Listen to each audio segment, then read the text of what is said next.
अस्सलाम वालेकुम दोस्तों, मैं हूं आपका साथी अज़ीम अहमद ख़ान और आप मुसलसल हमें देख रहे हैं सीटेट के सेशंस के लिए। आप तमाम से गुजारिश है कि चैनल को ज़रूर सब्सक्राइब करें ताकि हमारी आने वाली वीडियो।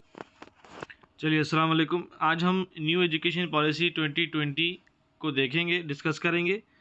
आपके सामने जो स्क्रीन पर नज़र आ रहा है वो गवर्नमेंट ऑफ इंडिया की ओरिजिनल एजुकेशन पॉलिसी है, जो MHRD की वेबसाइट से मैंने डाउनलोड किया है।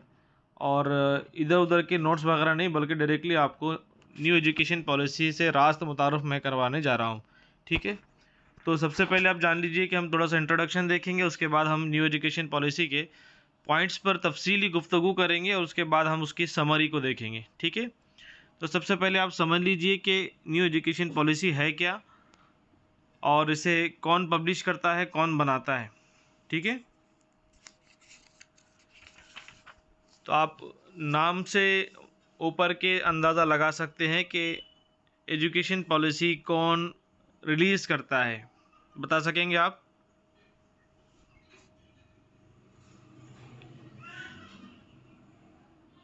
जी,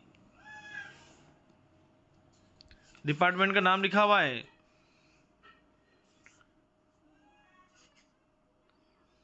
हेलो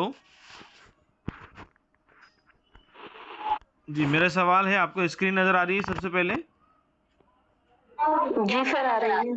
तो मैंने आपसे बेसिकली ये पूछा हूँ कि स्क्रीन पे जो नज़र आ रहा है वो देखकर आप बता सकते हैं कि हम जो न्यू एजुकेशन पॉलिसी पे डिस्कस कर रहे हैं, तो कौन सी मिनिस्ट्री है जो न्यू एजुकेशन पॉलिसी को रिलीज़ करती है, इंट्रोड्यूस कराती है पूरे कंट्री के लिए। Resource development. ठीक है, उसे रिसोर्स डेवलपमेंट। शॉर्ट में कहते हैं MHRD। Okay, MHRD, ministry of human resource and development. Ministry of human resource and development ये वो मिनिस्ट्री है गवर्नमेंट ऑफ इंडिया की जो हर 5 साल बाद न्यू एजुकेशन पॉलिसी को इंट्रोड्यूस कराती है पूरे इंडिया के लिए। ठीक है, उसके बाद अब जो हम न्यू एजुकेशन पॉलिसी जिसे हम NEP 2020 के नाम से जानते हैं, तो ये न्यू एजुकेशन पॉलिसी हमारी इंडिया की कब रिलीज़ हुई, ठीक है, और वो किसके अंडर में हुई, इन चीज़ों पर हम डिस्कस करेंगे। सबसे पहले ये जो आपको PDF नज़र आ रही है ये पूरे गवर्नमेंट ऑफ इंडिया की वेबसाइट से डाउनलोड है, जिसका हम आपको मुख्तसर उसका तारुफ करवाएंगे। उसके बाद हम डिटेल उनके स्ट्रक्चर के ऊपर पॉइंट पर बात करेंगे।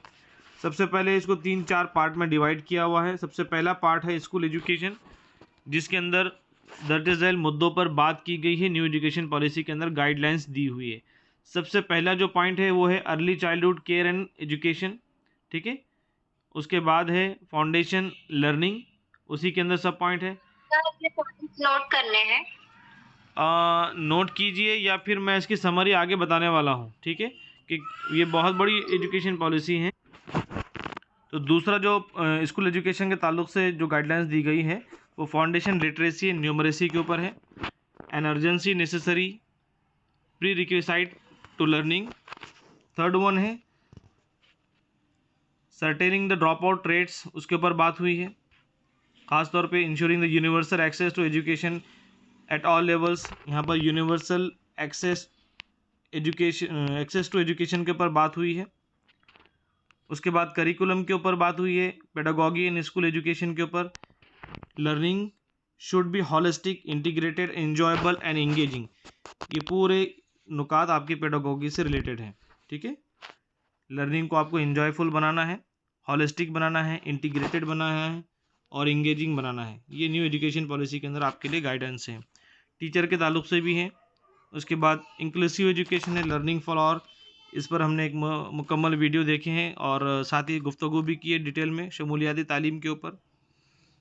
उसके बाद पार्ट 2 आता है हायर एजुकेशन का, वो हमारे सिलेबस में नहीं आता है। ठीक है, लेकिन इसके अंदर जो चीज़ें आती है वो हमारे लिए स्टेजेस हैं, जो न्यू स्ट्रक्चर है एजुकेशन का वो आएगा इंशाल्लाह।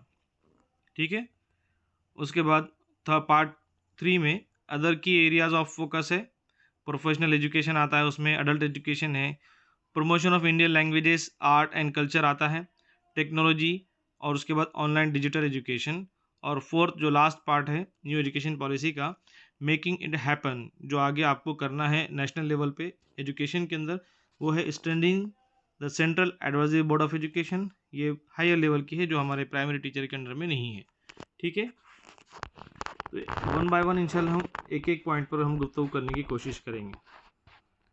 सबसे पहले इंट्रोडक्शन है न्यू एजुकेशन पॉलिसी 2020 का, कि न्यू एजुकेशन पॉलिसी है क्या, क्यों बनाई गई है।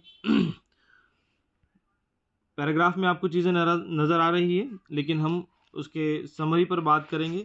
ठीक है,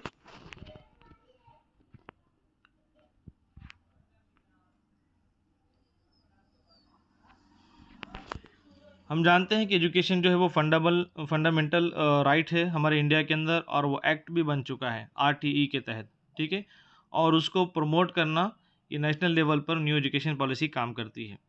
साथ ही साथ बात हमने शुरुआत के जो नुकात में देखे हैं, providing a universal access to quality education is the key of India's continued ascent and leadership and on the global stage in terms of the economic growth, कि जहाँ पर हमारी इकोनॉमिक ग्रोथ पर बात हो रही है, GDP पर ग्रोथ पर बात हो रही है, जस्टिस, इक्वालिटी, साइंटिफिक डेवलपमेंट है, नेशनल इंटीग्रेशन, ये जितने भी डेवलपमेंट की चीज़ें हैं, उसके अंदर और एक जो चीज़ खास तौर पे जिसके ऊपर इंडियन गवर्नमेंट फोकस कर रही है, वो है universal access to quality education.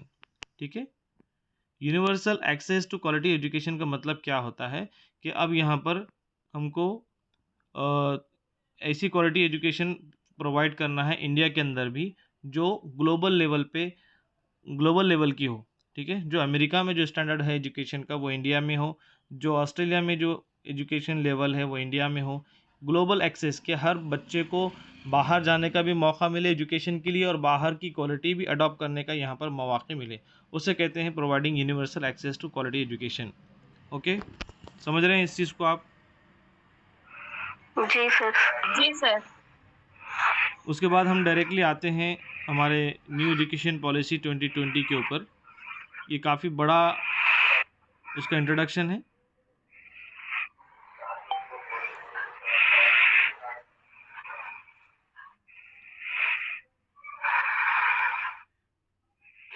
Previous policies के बारे में भी यहाँ पर कुछ बातें बताई गई है। ठीक है, कौन कौन सी एजुकेशन पॉलिसी थी 2020 से पहले।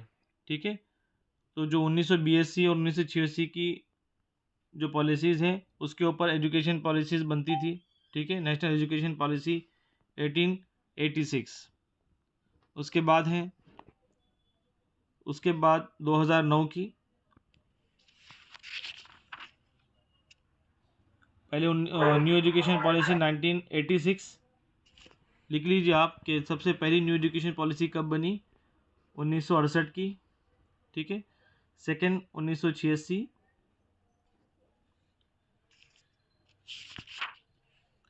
थर्ड 1992 1992,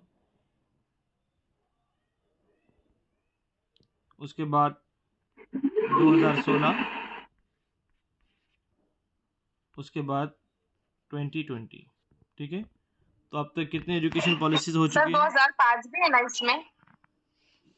2005 में वो NCF था, वो 2005 नहीं है। अच्छा जी, NCF नेशनल करिकुलम फ्रेमवर्क 2005। ठीक है,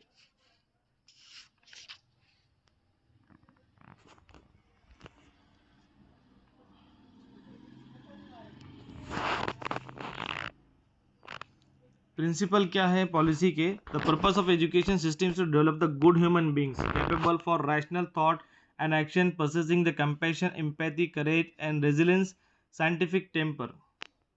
अब प्रिंसिपल क्या है न्यू एजुकेशन पॉलिसी का? तो आप याद रखिए कि सबसे पहला जो प्रिंसिपल है, कौन से प्रिंसिपल के ऊपर, उसूल के ऊपर न्यू एजुकेशन पॉलिसी बेस होती है, और कौन सी चीज़ें बच्चों के अंदर परवान चढ़ाना चाहती है। तो सबसे पहली जो चीज़ है रैशनल थॉट। ठीक है, rational thought and action, possessing compassion, empathy, courage and resilience, scientific temper, कि जितने भी रैशनल थॉट है बच्चे के समाज के अंदर, ह्यूमन के अंदर, जो गुड ह्यूमन बीइंग के लिए काम करती है, साइंटिफिक टेम्पर बच्चों के अंदर डेवलप करना है, कंपैशन करना है, एम्पैथी, करेज और रेजिलेंस बच्चों के अंदर डेवलप करना है। इन प्रिंसिपल के ऊपर न्यू एजुकेशन पॉलिसी बेस्ड हैं। जब हम न्यू एजुकेशन पॉलिसी 2020 पर बात करते हैं तो कौन सी चीज़ों पर बात करती है, किस चीज़ों पर फोकस करती है, ठीक है। तो यहाँ पर हम सिर्फ अंडरलाइन करते हुए उन चीज़ों को डिस्कस करेंगे। क्रिएटिव इमेजिनेशन है, साउंड इथिकल मोरिंग्स एंड वैल्यूज़ हैं, ठीक है। तो वो तमाम चीज़ें हैं जो पिछली एजुकेशन पॉलिसीज़ के अंदर भी ये चीज़ें डिस्कस हुई है। न्यू क्या चीज़ें हम उस पर भी बात करने वाले हैं। वन बाय वन हम इंशाल्लाह इन पॉइंट पर बात करेंगे। Fundamental principle of new education policy. सबसे पहले recognising, identifying and fostering the unique capabilities of each student by sensitising teacher as well as parents to promote each students holistic development in both academic and non academic spheres. कि बच्चे के अंदर recognise को हमको परवान चढ़ाना है, identifying करना है, fostering the unique capabilities of students. बच्चे के अंदर जितनी भी इनफरादी कैपेबिलिटीज़ हैं उसको रिकग्नाइज करना है, आइडेंटिफाई करना है, उसको फोस्टरिंग करना है, ठीक है। साथ ही साथ बच्चे को ही नहीं बल्कि टीचर को भी करना है सेंसिटाइज, और टीचर को और पेरेंट्स को दोनों को मिलकर प्रमोट करना है। किस चीज़ को प्रमोट करना है? हॉलिस्टिक डेवलपमेंट, दोनों तरह की, एकेडमिक भी और नॉन एकेडमिक। एकेडमिक का मतलब तालीमी होता है, नॉन एकेडमिक का मतलब उसकी समाजी, जहनी, फिक्री तमाम चीज़ों के ऊपर, डेवलपमेंट के ऊपर फोकस करना है।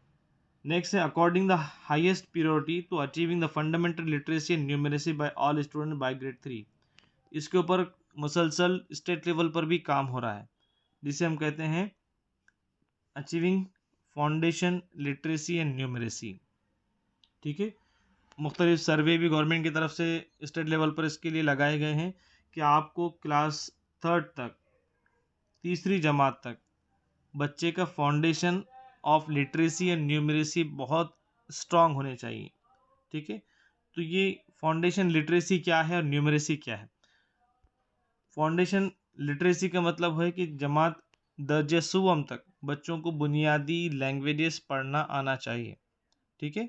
जो भी लैंग्वेज उसकी फर्स्ट लैंग्वेज है या सेकेंड लैंग्वेज है या थर्ड लैंग्वेज है, तो थर्ड तक उन बच्चों को बुनियादी इक्तिसाबी महासल अचीव होने चाहिए।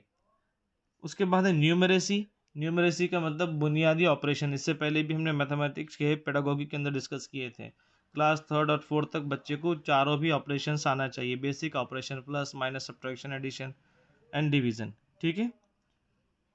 समझ में आ रहा है? ये हाईएस्ट जी सर। प्रायोरिटी, ये जी सर, आ रहा है। जी हाईएस्ट प्रायोरिटी आपको दी गई है न्यू एजुकेशन पॉलिसी के अंदर। नेक्स्ट है, ये पेडागोगी के अंदर इस चीज़ को बार बार डिस्कस करते हैं, फ्लेक्सिबिलिटी। फ्लेक्सिबिलिटी क्या चीज़ है?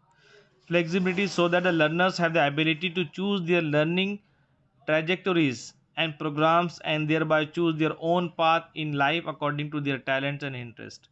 अब यहाँ पर इस तरह के आपने देखा होगा कि 10th में आपके और हमारे ज़माने में, यानी कि 5-10 साल 15 साल पहले, कि हमको बेस्ट ऑफ 5 का ऑप्शन नहीं था, ठीक है।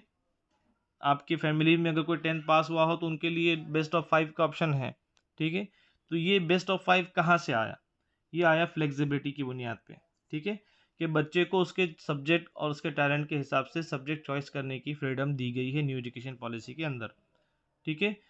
इसी के साथ साथ यहाँ पर फ्लेक्सिबिलिटी हम जो पेडागोगी के अंदर पढ़ते हैं वो फ्लेक्सिबिलिटी इन एग्जामिनेशंस भी है, कि बच्चों के मूड, उनके टैलेंट और उनकी इक्तिसाबी माहसल के हिसाब से आपको निसाब भी फ्लेक्सिबल होना चाहिए, स्कूल का टाइम भी फ्लेक्सिबल होना चाहिए, उनकी एक्सरसाइज भी फ्लेक्सिबल होनी चाहिए। ये फ्लेक्सिबिलिटी के अंदर तमाम चीज़ें आएगी। उसके बाद है no hard separation between the art science and between the circular and extra curricular activities, between the vocational and academic streams, in order to eliminate the harmful hierarchies amongst and silos between the different areas of the learning। अब यहाँ पे देखिए कि इतनी चीज़ें आपको new education policy के अंदर मिलने वाली है और इंट्रोड्यूस होने वाली हैं जो हमने सोचे भी नहीं होंगे, और वो चीज़ हमारे ग्रेजुएशन और पोस्ट ग्रेजुएशन के अंदर इन चीज़ों को हमने देखा भी नहीं होगा, कि बहुत सारी जो आर्ट्स और साइंस की जो फैकल्टीज़ हैं तो वहाँ पर बहुत सारे मिक्सचर कर दिए गए हैं, ठीक है। इसके ऊपर बात आएगी हायर एजुकेशन के अंदर। नेक्स्ट है multi disciplinary and holistic education across the science and social science, humanities, sports and multi disciplinary world in order to ensure the unity and integrity of all knowledge। ये भी उसी से related है, higher education से related है। Across the science और social science के बीच में हॉलिस्टिक एजुकेशन की बात हुई है, इंटीग्रेशन की बात हुई है। तो बहुत सारे इंटीग्रेटेड कोर्सेज भी न्यू एजुकेशन पॉलिसी के अंदर आपको देखने को मिलेंगे। बीएड भी अब न्यू एजुकेशन का पॉलिसी का सर्कुलर निकल चुका है कि 4 साल का बीएड होगा, इंटीग्रेटेड बीएड कहलाएगा। ठीक, उसके बाद एम्फेसिस ऑन कंसेप्चुअल अंडरस्टैंडिंग, ये डायरेक्टली हम न्यू एजुकेशन पॉलिसी से पढ़ रहे हैं, इसलिए कंटेंट ज़्यादा है, हम कोशिश करेंगे कि जल्द से जल्द इसको हम कवर करें। एम्फेसिस ऑन कंसेप्चुअल अंडरस्टैंडिंग, आप यहाँ पर कंसेप्ट बेस्ड अंडरस्टैंडिंग को फोकस देना है न्यू एजुकेशन पॉलिसी के अंदर। किस चीज़ को अवॉइड करना है?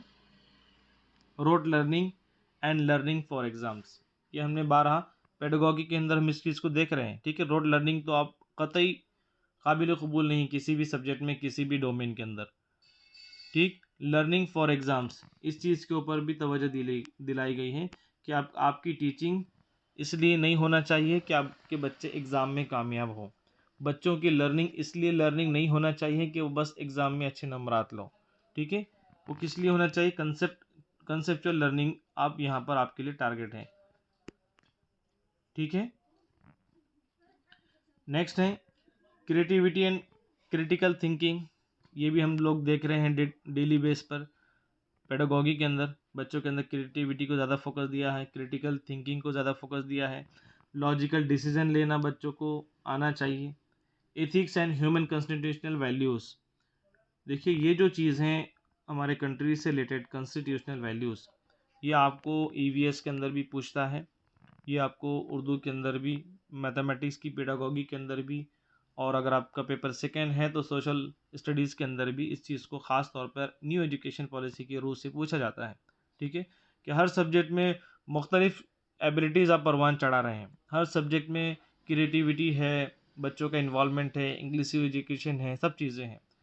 साथ ही साथ आप उर्दू भी पढ़ा रहे हैं या आप लैंग्वेज भी पढ़ा रहे हैं, तो मॉरल एथिक्स के साथ साथ आपको चाहिए कि, यानी टीचर को चाहिए कि आप कॉन्स्टिट्यूशनल वैल्यूज़ को भी परवान चढ़ाएं। इस बात को आप याद रखें। ठीक है, कॉन्स्टिट्यूशनल वैल्यूज़ कौन से हैं? एम्पैथी है, respect for others. Respect for others का मतलब है कि आपको दूसरे बच्चों के कल्चर का, उनके रिलीजन का, उनके लैंग्वेज का, उनके रंग व नस्ल का, उनके जेंडर का रिस्पेक्ट बच्चों के अंदर परवान चढ़ाना है। क्लीनलीनेस है, स्वच्छ भारत अभियान। कॉर्टेसी है, डेमोक्रेटिक स्पिरिट है, स्पिरिट ऑफ सर्विस है, खिदमत अंजाम देना, रिस्पेक्ट फॉर पब्लिक प्रॉपर्टी है। ये तमाम चीज़ें जो कॉन्स्टिट्यूशनल वैल्यूज़ कहलाती हैं। ठीक है, आइनी इक़दार कहलाती है, लिबर्टी है, रिस्पॉन्सिबिलिटी है, प्लुरलिज्म है, इक्वलिटी एंड जस्टिस। ये तमाम चीज़ें अब एजुकेशन के अंदर आपको ख़ास तौर पर फोकस करने के लिए यहाँ पर गाइडलाइंस दी जा रही हैं।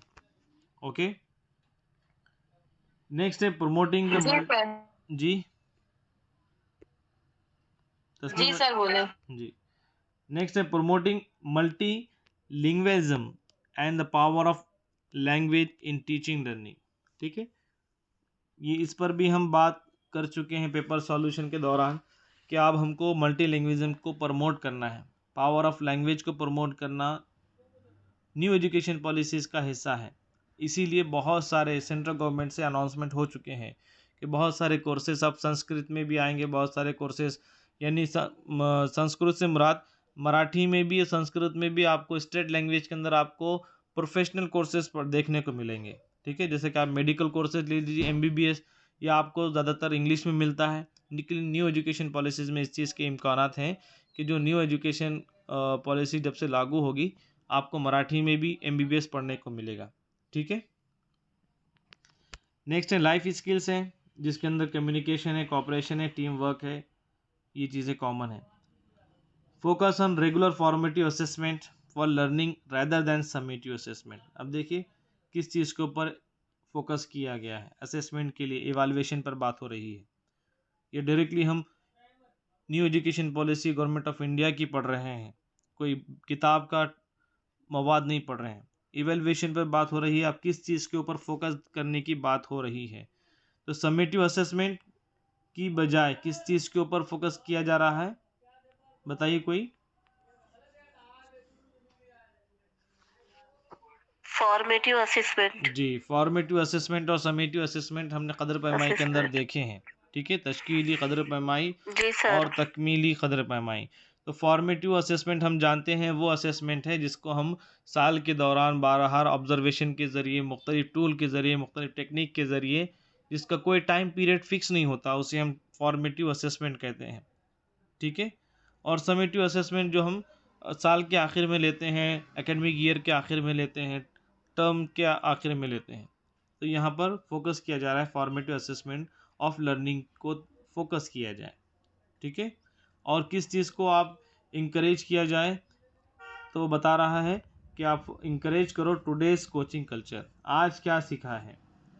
ठीक है, नेक्स्ट है एक्सटेंसिव यूज़ ऑफ टेक्नोलॉजी। ये तो बड़े पैमाने पर अब बगैर किसी फोकस के हो रहा है, लेकिन एजुकेशन के अंदर आज भी फिर भी हमें उस चीज़ पर काम करने की ज़रूरत है, टीचर्स को भी और स्कूल को भी। जितना फास्ट यूज़ ऑफ टेक्नोलॉजी दीगर सेक्टर में हुआ है, कॉरपोरेट सेक्टर में हुआ है, बिजनेस के अंदर हुआ है, ठीक है, तो उतना फास्ट डेवलपमेंट आज भी एजुकेशन के अंदर नहीं हुआ है। आज भी बहुत सारे टीचर्स ऐसे हैं जो आईसीटी से नाबलद हैं। आज भी बहुत सारे टीचर्स ऐसे हैं जो टेक्नोलॉजी को पसंद नहीं करते, या फिर आज भी ऐसे टीचर्स हैं जो टेक्नोलॉजी से बच्चों को फ़ायदा नहीं पहुंचाते। तो यहाँ पर न्यू एजुकेशन पॉलिसी के अंदर एक्सटेंसिव यूज़ ऑफ टेक्नोलॉजी की बात हो रही है। टीचिंग लर्निंग के अंदर इन तमाम चीज़ों का यूज़ करना है। रिमूविंग द लैंग्वेज बैरियर, ज़बान की तमाम रुकावटों को दूर करना है। इंक्रीजिंग एक्सेस फॉर दिव्यांग student and educational planning management, जो स्पेशल नीड वाले बच्चे हैं उनको भी एक्सेस करना है। रिस्पेक्ट फॉर डाइवर्सिटी, ये भी चीज़ हम रोज़ाना देख रहे हैं कि जितनी भी डाइवर्सिटी है किसी भी किस्म की हो, उसकी हमें रिस्पेक्ट करना है। ठीक है, करिकुलम है, पेडागोगी है, policy, always keep in mind education is concurrent subject. Okay, next है फुल इक्विटी एंड इंक्लूजन।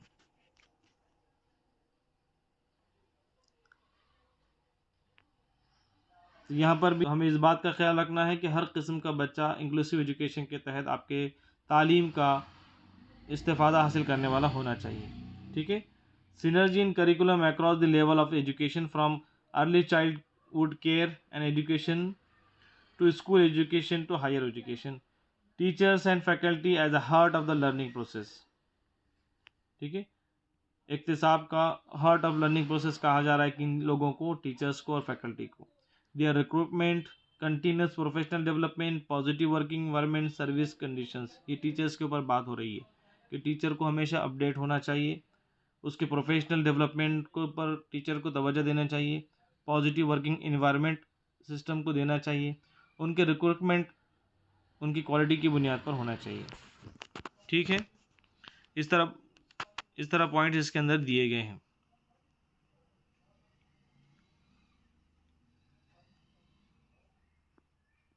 ठीक, कुछ अहम नुकात है इस चीज़ के अंदर। Rootedness and pride in India and its rich diverse ancient and modern culture, knowledge system and traditions. Rootedness and pride India and its rich diverse, वही चीज़ें हैं, culture, diversity, ancient and modern culture, इन तमाम जो जड़ों से बैठी हुई एजुकेशन सिस्टम के अंदर उसकी रिस्पेक्ट हमको करना है। Education is a public service, access to quality education must be consider base of right of every child. ये सब चीज़ें कॉमन है। ठीक है, अब चलिए प्रीवियस एकेडमिक स्ट्रक्चर कैसा था और न्यू एजुकेशन पॉलिसी के अंदर एकेडमिक स्ट्रक्चर कैसा है, उस चीज़ को हम समझने की कोशिश करते हैं। ठीक, this policy envisages that the extant 10+2 structure in school education will be modified with a new pedagogical and curricular restructuring of 5+3+3+4।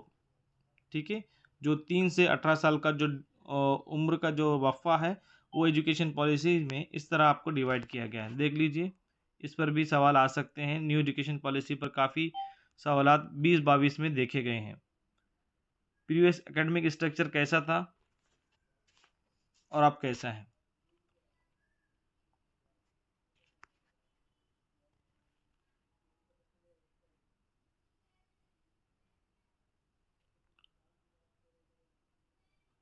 पहले फाउंडेशन के ऊपर बात नहीं होती थी, अब यहाँ पर न्यू एजुकेशन पॉलिसी में गाइडलाइन दी गई है कि फाउंडेशन कैसा होगा, 3 साल के फाउंडेशन होगा, ठीक है, जिसमें बच्चा आंगनवाड़ी पढ़ेगा, बाल वाटिका पढ़ेगा 3 से 6 साल तक के लिए, ठीक है, ये नीचे वाला ग्रीन वाला। उसके बाद 2 साल बच्चा फर्स्ट एंड सेकंड स्टैंडर्ड में पढ़ेगा, उसकी उम्र 6 से 8 साल होगी, ठीक है, ये फाउंडेशन कहलाएगा। आ रही बात समझ में? फाउंडेशन के बाद जी सर। जी, फाउंडेशन के बाद जो अगली स्टेप होगी वो 3 से 5 साल, थर्ड स्टैंडर्ड से लेके 5th स्टैंडर्ड तक होगी, उनकी उम्र 8 से 11 साल तक की होगी। और ये क्लास 3 to 5 जो एज है वो प्रिपरेटरी स्टेज कहा जाएगा, ठीक है, आप इसको लिख लीजिए। पहली stage foundation stage, second stage preparatory stage, उसके बाद 6 से 8 तक की जो क्लास है जिसमें 11 से 14 साल के बच्चे पढ़ेंगे उसे हम मिडिल स्टेज कहेंगे। उसके बाद 9th से लेके तो 12th तक का जो वक्फा है, जिसमें हम आमतौर पर पुराने रिजाइम में, पुराने एजुकेशन सिस्टम के अंदर हम 9th और 10th को हम हाई स्कूल कहते थे, 11 12 को जूनियर कॉलेज कहते थे। अब न्यू एजुकेशन पॉलिसीज़ के अंदर 9th से लेकर 12th तक का जो क्लासेस हैं उसे सेकेंडरी एजुकेशन कहा जाएगा, ठीक है। पॉइंट्स लिखें आपने इन तमाम चीज़ों को, फाउंडेशन, प्रिपरेटरी, मिडिल और सेकेंडरी। तो ये पूरा स्ट्रक्चर बनता है। कौन सा स्ट्रक्चर बनता है बताइए? 5 + 3 + 3 + 4। 5 कहाँ से शुरू हो रहा? यहाँ से, नीचे से, ये 2 + 3 5, उसके बाद प्रिपरेटरी 3, मिडल 3 और लास्ट में सेकेंडरी। सेकेंडरी के अंदर 9th स्टैंडर्ड से लेके 12th स्टैंडर्ड। तो इसमें आपको जो चीज़ याद रखना है वो यही याद रखना है, स्ट्रक्चर 5 + 3 + 3 + 4। अब इसके अंदर कुछ भी सवाल अगर नया ऐड करना है तो फिर 2024 के आने वाले एग्ज़ाम में कुछ भी नया, लेकिन कंटेंट अगर आपके सामने हो, आपने पढ़ा हुआ हो, नज़र से गुजरा हुआ हो, तो आप आसानी से जवाब दे पाएंगे। ठीक, आगे बढ़ें।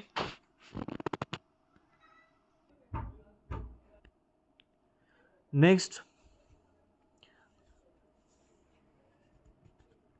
अब देखिए कि RTE जो हमारा जो लॉ गुजरा है 2009 का, उसके अंदर हमने देखे कि बहुत सारे एजुकेशनल रिफॉर्म्स आए, ठीक है। बच्चों को आप घूर के नहीं देख सकते, बच्चों को आप सज़ा नहीं दे सकते, बहुत सारी चीज़ें।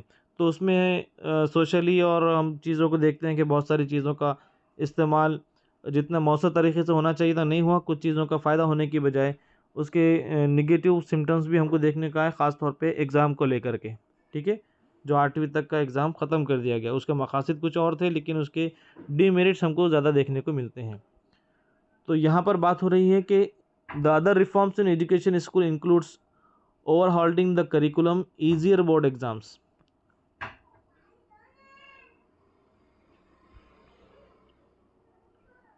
अब यहाँ पे जो आएंगे, ईजियर बोर्ड एग्जाम के ऊपर तवज्जो दी जा रही है, ठीक है। रिडक्शन ऑफ सिलेबस, अब सिलेबस को अब कम किया जाए और रिडक्शन करके कोर सिलेबस बनाया जाए, ठीक है। मरकज़ी एक ऐसा सिलेबस हो जो कोर सिलेबस हो, और कोर सिलेबस से, यानी कोर सिलेबस कहते हैं कि मरकज़ी कुछ ना कोई इस तरह का परफेक्ट सिलेबस हो। उसके बाद धीरे धीरे उनके लेवल के हिसाब से, स्टेजेस और क्लासरूम के हिसाब से उसका कंटेंट बढ़ाया जाए। इस चीज़ के ऊपर न्यू एजुकेशन पॉलिसी आपको तवज्जो दिलाती है, ठीक है। कोर सिलेबस उसे कहेंगे। साथ ही साथ एक्सपेरिमेंटल लर्निंग, ये हमने देख ली है। क्रिटिकल एनालिसिस, इसके ऊपर बात करती हैं।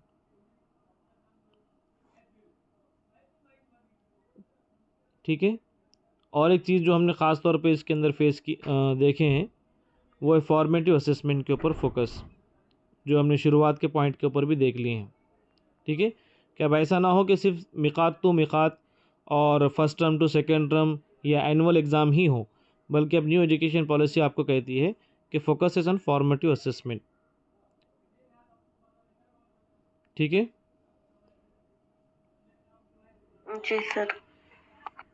और एक जो चीज़ है न्यू एजुकेशन पॉलिसी जिसके ऊपर फोकस करती है वो है अर्ली चाइल्डहुड केयर।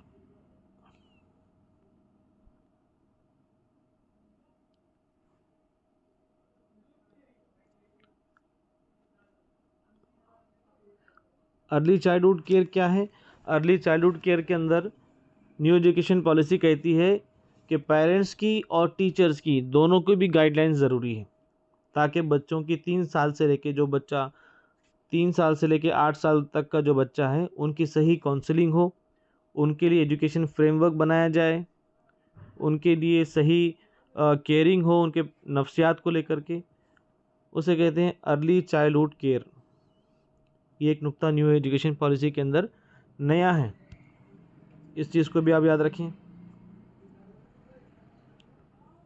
नेक्स्ट है new education policy talk about the implementation of these recommendations by expanding and improving the quality of anganwadi system. Anganwadi system की क्वालिटी को बढ़ाने की बात हो रही है। ठीक है। अब उस तरह के लो ग्रेड के आंगनवाड़ी नहीं चलेंगे न्यू एजुकेशन पॉलिसी के मुताबिक। ठीक है। साथ ही साथ जो आंगनवाड़ी सिस्टम है उसको इम्प्रूव किया जाए, उसको एक्सपांड किया जाए, साथ ही साथ को-लोकेट विथ प्राइमरी स्कूल, उसे आप को-लोकेट कीजिए विथ प्राइमरी स्कूल, कि जहाँ कहीं भी गवर्नमेंट के या प्राइवेट या जो कोई भी एजुकेशन इंस्टीट्यूट्स हैं उसके साथ उसको को-लोकेट किया जाए, मतलब उसके करीब ही में उसे चलाया जाए, उसे प्रमोट किया जाए। ठीक है। तो महाराष्ट्र गवर्नमेंट भी आंगनवाड़ी के ऊपर बहुत अच्छे से काम कर रही है और उनके लिए आंगनवाड़ी टीचर्स भी, लेडी टीचर्स भी लगाए जाते हैं। वो क्या काम करते हैं? वो यही काम करते हैं, अर्ली चाइल्डहुड केयर। समझ में आ गई इसके पीछे के पेडागॉजी? जी सर। जी सर। नेक्स्ट है, साथ ही साथ another key aspect of school education in the new education policy is breaking of strict division of arts, commerce and science in high school. This can lay the foundation for a multi disciplinary approach in high education. ये भी हमने शुरुआत में देख ली है कि जो district division है, स्ट्रिक्टली जो डिवीज़न से आर्ट्स, कॉमर्स और साइंस के दरमियान, कि आर्ट्स वाला साइंस की कोई चीज़ों को नहीं कर सकता, साइंस वाला आर्ट्स की चीज़ों को कुछ नहीं कर सकता। ठीक है। तो अगर आप देखेंगे कि न्यू अनाउंसमेंट गुज़िश्ता एकेडमिक ईयर शुरू होने से पहले हुआ कि पहले ऐसा होता था कि जिनका बायो है वही लोग नीट दे सकते थे।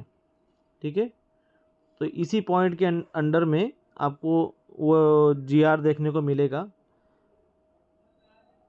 नेशनल टेस्टिंग एजेंसी के अंदर भी, और जो नीट एग्ज़ाम कंडक्ट करते हैं, अब जो लोग मैथमेटिक्स वाले हैं वो भी नीट दे सकेंगे। ठीक है। तो इसके पीछे का नुक्ता ये है कि अब जो स्ट्रिक्ट डिवीज़न था किन चीज़ों के दरमियान, आर्ट्स के, कॉमर्स के और साइंस के दरमियान, अब कहीं भी बच्चा किधर भी जा सकेगा अपने चॉइस के मुताबिक। सिर्फ यही नहीं बल्कि बच्चा अपना फैकल्टीज़ भी चेंज कर पाएगा। होता है ऐसा कि बच्चा आर्ट्स का है लेकिन उसने गलती से साइंस में ले लिया, बाद में उसको आर्ट्स की फील्ड में जाना मुश्किल होता है। ठीक है। बच्चा आर्ट्स का था लेकिन साइंस में आ गया गलती से, लेकिन आर्ट्स के फील्ड में जाना उसको मुश्किल होता है। अब यहाँ से ड्यूरिंग दी सिलेबस या ड्यूरिंग दी कोर्स बच्चे यहाँ पर अपनी फील्ड को चेंज कर पाएंगे। न्यू एजुकेशन पॉलिसी में आने वाले एकेडमिक ईयर में आपको देखने को मिलेंगे। ठीक है। साथ ही साथ न्यू एजुकेशन पॉलिसी के अंदर वोकेशनल कोर्सेज की बात हुई है।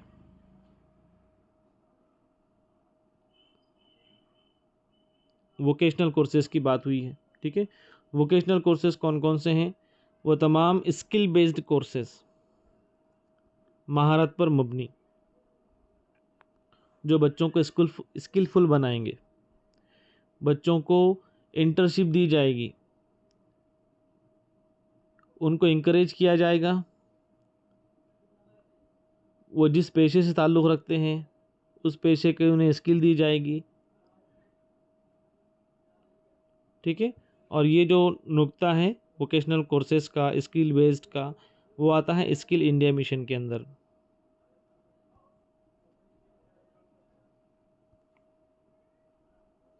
ठीक है, ये बड़े पैमाने पर चालू भी हैं, बहुत सारे मुफ्त कोर्सेज इसी के तहत जारी व सारी हैं, स्किल इंडिया के तहत। ठीक है, फ्री में है, बस आधार कार्ड और डॉक्यूमेंटेशन दीजिए। डेटा एंट्री है, ऑपरेटिंग है, कंप्यूटर कोर्सेज हैं, और भी कोर्सेज अब न्यू एजुकेशन पॉलिसी में आप जहाँ पर पढ़ा रहे हैं वहाँ पर भी आपको देखने को मिलेंगे। ठीक है, उसके बाद आता है next policy propose as the multilingualism, जो हमने देख ली है। मल्टी लैंग्वेज, अब ये जो चीज़ है हम इस चीज़ को इजी लेते हैं। ठीक है, क्योंकि मल्टी लैंग्वेज क्या है, हम तो उर्दू मीडियम के स्टूडेंट हैं, हम उर्दू मीडियम के टीचर हैं। ठीक है, तो आपको बाद में ये चीज़ें सामने अजीब सी फेस करने को मिलेगी। ठीक है, कि गवर्नमेंट क्या करती है, किस तरह स्कूलों को कोलैज करती है, या फिर स्कूलों को कंबाइन किया जाता है। क्योंकि आप देख रहे हैं कि जहाँ जहाँ पर स्टूडेंट्स की तादाद कम है तो बहुत सारे स्कूलों को मर्ज कर दिया गया। ठीक है, तो आगे गवर्नमेंट ऑफ इंडिया की क्या पॉलिसीज़ इसके अंदर बनती हैं वो देखने की काबिल रहेगी कि वो मल्टी लैंग्वेज स्कूलों को वाकई में इम्प्लीमेंटेशन करते हैं। जब न्यू एजुकेशन पॉलिसीज़ में इतना फोकस किया जा रहा है मल्टी लैंग्वेजिज्म को, ठीक है, इनकरेज किया जा रहा है और उसके बेनिफिट भी बताए गए हैं। जब हम पेडागॉगी इसकी ध्यान में रखते हैं तो हमने बार बार इसके ऊपर डिस्कस किया है। ठीक है, और एक मरतबा मैं रिपीट करता हूँ कि मल्टी लैंग्वेज हो या मल्टी कल्चरल हो, ठीक है, या मल्टी रिलीजियस स्टूडेंट हो, तो हमारी सीटेट की पेडागॉगी ये कहती है कि ये it is opportunity to deal with students psychology. ठीक है, ये हमारे लिए अपॉर्चुनिटी है, ये इस डाइवर्सिटी का हमको फ़ायदा उठाना चाहिए, बच्चों की इक्तिसाबी लेवल तक पहुंचा जा सकता है। ओके, जी सर। नेक्स्ट पॉइंट हमारे यहाँ पे हुआ है सर ऐसा। क्या हुआ है बताइए मैडम ज़रा। सर हमारा जो इदारा है ना उर्दू मीडियम है, जी और मराठी मीडियम का जो स्कूल था वहाँ पे स्ट्रेंथ कम थी। जी तो मराठी की वहाँ के एक टीचर को हमारे यहाँ पर, जो मराठी सब्जेक्ट उर्दू टीचर ही पढ़ाती है, जी तो वो मराठी टीचर को दे दिया गया कि आप यहाँ पर अब एक मराठी सब्जेक्ट हर क्लास में लोगे। सरप्लस मतलब होकर आए वो हमारे स्कूल जी, में। तो इससे ये साबित होता है कि आप ना टीचर के लिए बाउंडेशन है किसी स्कूल में जाने से, किसी लैंग्वेज के स्कूल में जाने से, या फिर किसी स्टूडेंट को भी प्रॉब्लम नहीं होगी। मान लीजिए कि आपके एरिया में कोई स्कूल है ही नहीं उर्दू मीडियम का, ठीक है, या बंद हो गया, तो फिर वो उर्दू मीडियम के बच्चे को मराठी मीडियम में दाखिला दिलवाया जाएगा। या फिर मराठी स्कूल अगर बंद हो जाता है, बच्चे को एजुकेशन चाहिए, तो बच्चा उर्दू स्कूल में एजुकेशन लेगा और फिर उसको उसके रिक्वायर्ड सब्जेक्ट आप लोग पढ़ाएंगे। समझ में आ गया? जी सर। चलिए, नेक्स्ट है as per the policy education must be develop critical thinking, problem solving, ये चीज़ें हमने देख ली हैं। क्रिटिकल थिंकिंग और प्रॉब्लम सॉल्विंग चीज़ें हैं। साथ ही साथ इंक्वायरी ड्राइव एक नया वर्ड है, इंक्वायरी ड्राइव। ठीक है, डिस्कवरी ओरिएंटेड, बच्चों को डिस्कवरर बनाना है। ऐसे एक्टिविटीज़ आपको न्यू एजुकेशन पॉलिसी लेने के लिए प्रमोट करती हैं। साथ ही साथ new education policy 2020 proposes the extension of the right to education act to all children up to the 18। आप देखिए, जो आप RTE पढ़ा था आपने 2009, तो अब तक हम पढ़ते आ रहे थे उसके बारे में कि 6 से 14 साल के बच्चों के लिए एजुकेशन फ्री भी है, साथ ही साथ कंपलसरी भी है, मुफ्त और लाजमी तालीम। ठीक है, अब न्यू एजुकेशन पॉलिसी में उसको 6 से 14 की बजाय अब 6 से 18 तक एक्सटेंड कर दिया गया है। You got this point?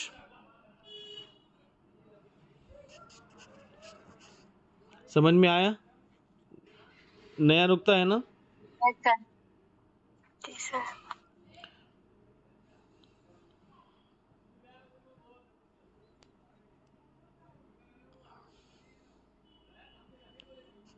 ठीक है, उसके बाद कुछ रिफॉर्म्स है, कुछ चेंजेस है जो न्यू एजुकेशन पॉलिसी ने हायर लेवल पे भी की है।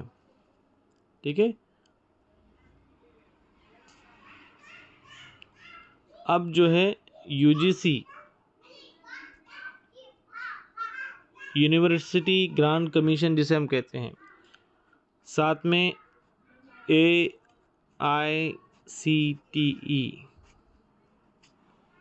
ठीक है, जो टीचर एजुकेशन के लिए ट्रेनिंग इंस्टीट्यूट होता है, ठीक है, अब उसको higher education commission of India कर दिया गया है। हायर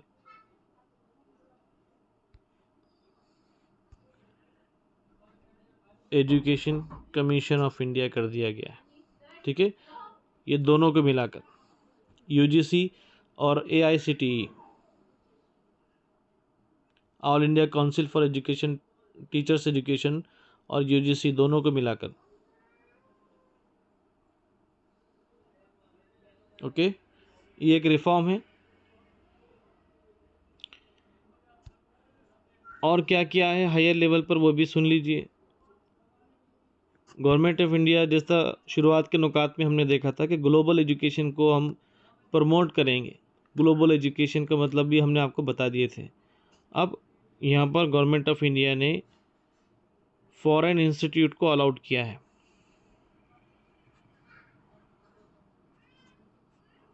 ठीक है, फॉरेन इंस्टीट्यूट को अलाउड किया है, किस चीज़ के लिए? एजुकेशन इदारे कायम करने के लिए। ठीक है, ग्लोबल एजुकेशन के तहत गवर्नमेंट ऑफ इंडिया ने जितने भी फॉरेन यूनिवर्सिटीज़ हैं, कैंपसेस हैं, उनको यहाँ पर बड़े पैमाने पर अलाउ किया है कि वो यहाँ पर आकर अपने इदारे खोल सकते हैं। ठीक, नेक्स्ट है reintroduction of 4-year multi bachelors programme with exist option. नए नए 4 साला प्रोग्राम्स भी न्यू एजुकेशन पॉलिसी के अंदर आपको देखने को मिलेंगे आने वाले एकेडमिक ईयर में। डिसकंटिन्यूएशन ऑफ एमफिल प्रोग्राम, याद रखिए न्यू एजुकेशन पॉलिसी में ही एमफिल प्रोग्राम को बंद कर दिया गया है। ठीक, अब सिर्फ सेट होगा। Constitution of national research foundation, NRF बनाया गया है। NRF बनाया गया है न्यू एजुकेशन पॉलिसी के तहत। National research foundation to enhance the pace of research in country, research के लिए। ओके,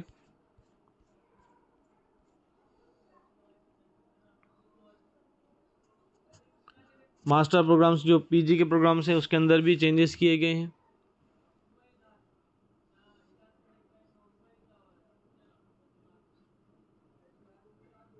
स्कॉलरशिप का भी अनाउंसमेंट किया गया है।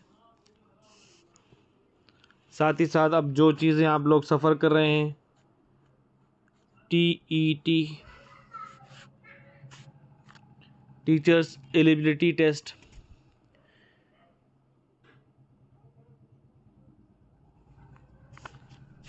आमतौर पर ये 1st to 6 या 1st to 7 के लिए हम लोग ये समझ रहे थे कि ये कंपलसरी रहेगा। न्यू एजुकेशन पॉलिसी ने जितने भी आपने देखे ना स्ट्रक्चर 5+3+3+4, ये तमाम कोर्सेज़ के लिए, तमाम स्टेजेस के लिए TET को न्यू एजुकेशन पॉलिसी ने कंपलसरी करार दिया है।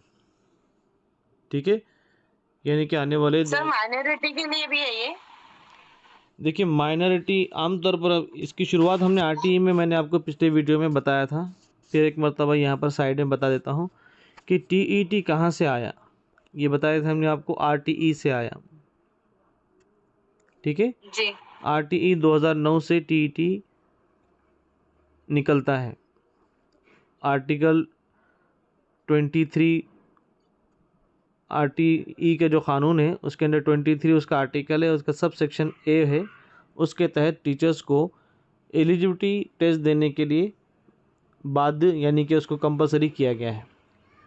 तो शुरुआत में जब ये RTE 2009 जब आया था, जब UPA की हुकूमत थी, ठीक है, कांग्रेस की, तब ये बहुत सारी जो आर्टिकल 30 की जो चीज़ें हैं, जिसमें माइनॉरिटीज़ को, लिंग्विस्टिक माइनॉरिटीज़ को, रिलीजियस माइनॉरिटी को स्पेशल उसमें फ्रीडम दिया गया है, अपॉर्चुनिटीज़ दी गई हैं, उनके राइट को प्रिजर्व किया गया है आर्टिकल 30 में, ठीक है।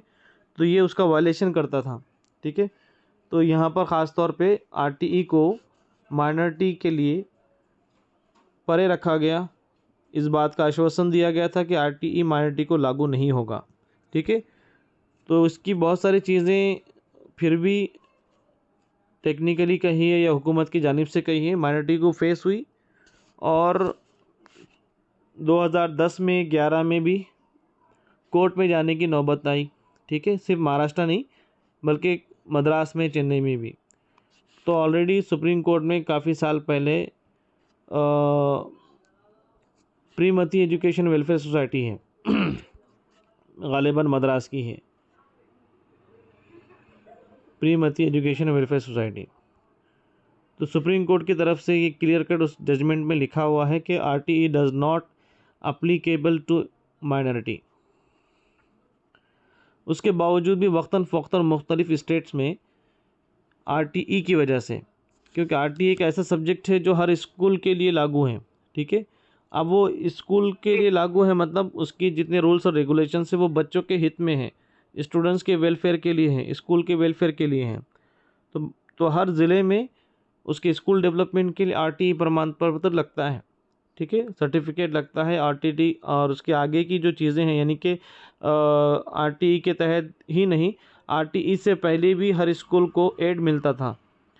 तो वो एड के लिए गवर्नमेंट ऑफ इंडिया ने, गवर्नमेंट ऑफ महाराष्ट्र ने जो फंड्स देती थी स्कूल डेवलपमेंट के लिए, तो वो फ़ंड की दस्तयाब करने के लिए ज़िला कलेक्टर को जो प्रस्ताव हम देते हैं, तो उसके लिए RTE की जो निकष हैं वो पूरे करना लाजमी है। अब जाहिर सी बात है कि RTE नहीं था तब भी तो माइनॉरिटी और नॉन माइनॉरिटी दोनों भी उन बजट का इस्तेफ़ादा हासिल करते थे। तो RTE आने के बाद माइनॉरिटी को भी इन निकष की पूर्तता करनी पड़ रही है इदारों को। तो स्कूल के लोगों ने वो भी पूर्तता की। तो फिर इनको लगा कि भाई ये लोग RTE के तहत तमाम सहूलतों को तो उठा रहे हैं, ठीक है। तो फिर पहली मर्तबा महाराष्ट्र में जब फडणवीस सरकार की हुकूमत थी, 24 अगस्त 2018 में पहली मर्तबा GR आया, ठीक है, सभी के लिए, व्यवस्थापन के लिए भी और ज़िला परिषद के लिए भी, कि 2013 के बाद जितने भी टीचर्स लगे हुए हैं सभी को TET कंपलसरी है। ये चीज़ें आपके लिए फ़ायदेमंद है या पॉइंट पर आऊँ मैं? हेलो, सर मेरे लिए तो है ये फायदेमंद, अदर्स का पता नहीं। चलिए मुख्तसर मैं आपको बताता हूँ कि 2013 के बाद के लिए ये GR निकला। तो उसके बाद ये हुआ कि तब हमारी कौम को ये ख़्याल आया कि भाई हमको तो TET लगता ही नहीं है। 2018 तक हमने इस चीज़ को कबूल ही नहीं किया था। तो तज़बज़ब का शिकार थी पूरी एजुकेशन सोसाइटीज़। तो एक काबिल फ़हम समझदार सोसाइटी के ज़िम्मेदार थे महाराष्ट्र के ही, उन्होंने ख़ुद जाकर बॉम्बे हाई कोर्ट को जाके पूछा, एक रेट पिटीशन दाखिल की कि भाई साहब हमें बताइए कि TET हमें है या नहीं है। खुद जाके कोर्ट का दरवाज़ा खटखटाया। तो फिर बॉम्बे हाई कोर्ट ने कहा कि भाई इतनी चीज़ें फ़ायदेमंद है और टीचर की क्वालिटी के ऊपर बात हो रही है, तो फिर क्यों ना आपको TET लगाया जाए। आप TET पास ही कैंडिडेट क्यों नहीं लेते। खुद जाके पूछने के बाद जजमेंट आया इस तरह का, ठीक है। तो फिर इसी को महाराष्ट्र के जो school education and sports department है, उसने इसी हाई कोर्ट के, बॉम्बे हाई कोर्ट के जजमेंट को पकड़ लिया और उसी का संदर्भ बनाकर ये GR निकाला। उसके बाद बहुत सारे लोग फिर औरंगाबाद, बॉम्बे हाई कोर्ट के औरंगाबाद बेंच में गए। उसमें कुछ चीज़ें फेवर में आई टीचर्स के, माइनॉरिटी के। तो इस तरह चलता रहा तज़बज़ब। उसके बाद आखिर में 2019 में महाराष्ट्र के जो एजुकेशन सोसाइटीज़ थे, जिसका नाम था association of Urdu education societies, उसने एक रेट पिटीशन दाखिल करके सुप्रीम कोर्ट में दाखिल की, जो आज तक सुप्रीम कोर्ट में ही है। उसका आंसर ही नहीं आया। हाँ, तब ये खैर मनाइए कि वो जो सुप्रीम कोर्ट में जाने वाले थे वो परभनी के रशीद इंजीनियर साहब थे, जो पूरी सोसाइटीज़ को लीड कर रहे थे। ठीक है, अच्छा। अल्लाह ताला उनको जन्नत नसीब करे। उनका इंतकाल हुआ लॉकडाउन के बाद,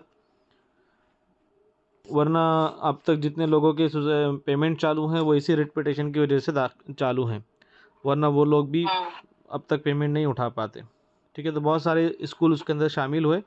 अब तक उसका कोई जजमेंट नहीं आया, लेकिन बार बार कई हाई कोर्ट्स के जजमेंट ये कहते हैं कि माइनॉरिटी को टीटी लागू नहीं होता, आरटीई लागू नहीं होता, इसलिए टीटी लागू नहीं होता। ठीक है, अब न्यू एजुकेशन पॉलिसी में फिर उस चीज़ को दोहराया गया है कि जितने स्ट्रक्चर आपको बताए गए हैं फाउंडेशन के लिए भी, और उसके बाद सेकेंडरी तक यानी 12वीं तक के लिए आपको टीईटी कंपलसरी होगा। ठीक है, जी। ये वहाँ से बात निकली थी। नेक्स्ट पॉइंट है, कुछ 2-3 पॉइंट रह गए हैं, इंशाल्लाह हम 2-3 मिनट में इसको ख़त्म करेंगे, टाइम भी काफ़ी हो चुका है। For continuous professional development teachers will be given opportunities to self improvement and to learn the latest innovation and advantages in their professional। Teachers की क्वालिटी बढ़ाने के लिए भी, प्रोफेशनल डेवलपमेंट के लिए भी टीचर्स को ट्रेनिंग दी जाएंगे, मौक़े दिए जाएंगे। ओके, और 2022 में national professional standard for teachers बनाया जाएगा। उसको शॉर्ट में कहते हैं NPST, national professional standards for teacher.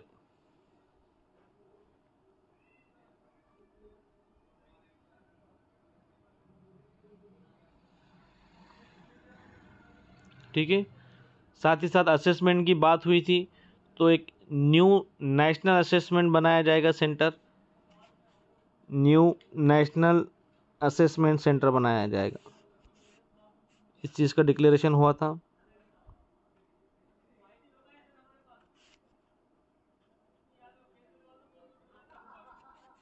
जिसका नाम रखा गया है पारक। ये भी आपको थोड़े दिनों में, सर ये 2022 में चल रहा ना? जी,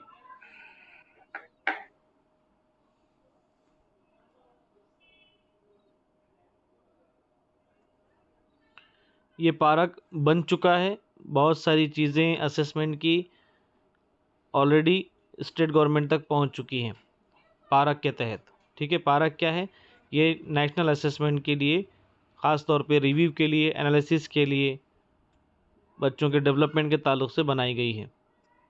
स्टैंडर्ड सेटिंग बॉडी है, ये स्टैंडर्ड सेट करती है नेशनल लेवल पे असेसमेंट का।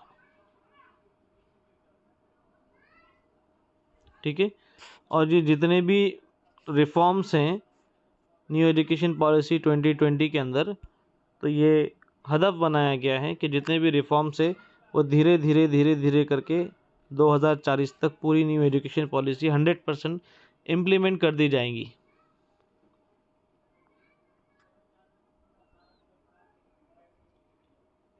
ठीक है, साथ ही आखिरी पॉइंट है कि आमतौर पर बार बार स्टूडेंट्स यूनियन, SIO है और दीगर जो स्टूडेंट्स ऑर्गेनाइजेशन से एजुकेशन एक्सपर्ट्स हैं, तो हमेशा इस बात की तरफ तवज्जो दिलाते रहे हैं कि एजुकेशन सिस्टम उसी कंट्री का डेवलप है, उसी कंट्री का क्वालिटी का है जहां पर बजट में एजुकेशन को सही मकाम मिलता है।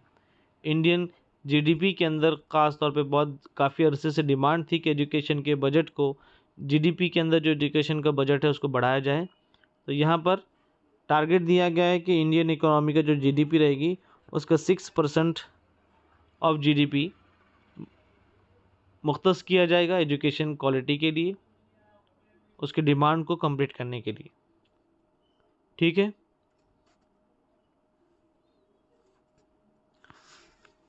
तो आई होप कि न्यू एजुकेशन पॉलिसी को हमने मुख्तसरन ही सही, टूटे फूटे अंदाज में सही आपके सामने रखने की कोशिश की है।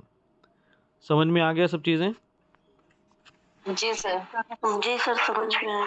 ठीक है, तो मैं इंशाल्लाह जो गवर्नमेंट ऑफ इंडिया की वेबसाइट से डाउनलोडेड न्यू एजुकेशन पॉलिसी है, तो अगर आप उसे मज़ीद देखना चाहते हैं एक नज़र, तो मैं आपको व्हाट्सएप पर भेज सकता हूँ या ग्रुप में डाल दूँगा इंशाल्लाह। ठीक है, जी सर। चलिए आज के लिए इतना काफ़ी है। जज़ाकल्लाह खैर, शुक्रिया। अस्सलाम वालेकुम। Thank you sir. वालेकुम अस्सलाम। Subscribe now and press the bell icon. Never miss an update. अस्सलाम वालेकुम साथियों, मैं हूं आपका दोस्त अजीम अहमद ख़ान। आज हम न्यू एजुकेशन पॉलिसी 2020 पर तफसीली गुफ्तगू की बजाय समराइज़ करके उसके कुछ पूछे गए सवालात पर भी हम इंशाल्लाह आखिर में गुफ्तगू करेंगे। गुज़िश्ता सेशन में हमने न्यू एजुकेशन पॉलिसी 2020 के गवर्नमेंट ऑफिशियल्स वेबसाइट से हमने आपको ओरिजिनल न्यू एजुकेशन पॉलिसी की कॉपी आपको बताई थी और हमने उसकी कुछ चीज़ें समझने की कोशिश करे थे। ठीक है, उन तमाम नुकात को हमने यहाँ पर समराइज़ करने की कोशिश की है इंशाल्लाह, और मज़ीद बेहतर अंदाज में आप इस सेशन में न्यू एजुकेशन पॉलिसी को समझ सकेंगे। और न्यू एजुकेशन पॉलिसी पर 2022 में एक ही साल में 6 सवालात पूछे गए हैं। तो आप समझ सकते हैं कि अब उसके बाद 22-23 बीच में ही साल गुजरा है, 24 अब आने वाला है जिसमें आप एग्ज़ाम देने वाले हैं। तो इसमें 100% इम्कानात है कि जब 2022 में 6 सवालात पूछे जा सकते हैं, तो 24 में एटलीस्ट मेरे अंदाज़े के मुताबिक 3 सवालात तो इसमें से लाजमी आएंगे। ठीक है, और साथ ही साथ हमारे जो टीचर हजरात हैं सबके सब स्टूडेंट लाइफ से गुजरे हुए हैं और वो पूरा एजुकेशन के अंदर लाइफ गुजारने वाले हैं। तो सभी के लिए ये न्यू एजुकेशन पॉलिसी जो ऑल इंडिया की तीसरी पॉलिसी है बहुत ज़्यादा इम्पोर्टेंट है हमारे लिए। बाकी के जितने जो पॉलिसीज़ हमारे सामने गुजरे हैं 1968 और 1986 उसमें तरमीमात हुई पॉलिसी के अंदर। ठीक है, तो ये तीसरी पॉलिसी है 1968 और 1986 के बाद। ठीक, चलिए सबसे पहले न्यू एजुकेशन पॉलिसी को हम जानते हैं। अभी हमने आपको बताया कि ये 3rd education policy of India है। ठीक है, हिंदुस्तान की ये तीसरी पॉलिसी है। पहली कौन कौन सी थी? फर्स्ट पॉलिसी 1968 और सेकंड पॉलिसी 1986। ओके,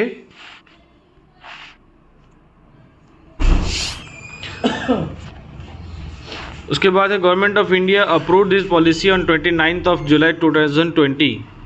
इस पॉलिसी गवर्नमेंट ऑफ इंडिया ने 29 जुलाई 2020 को मंजूरी दी।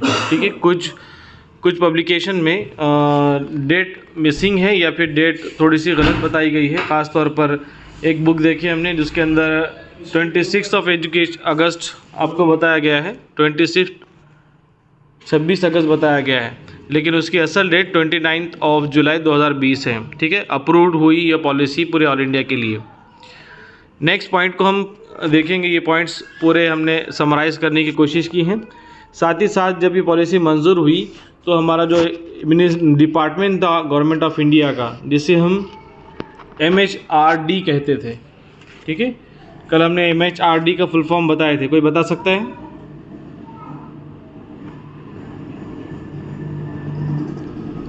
MHRD अगर आपने कल नोट्स बनाए हैं तो आप आसानी से बता सकते हैं। MHRD Tasneem madam, ministry of human resource and development. ठीक है,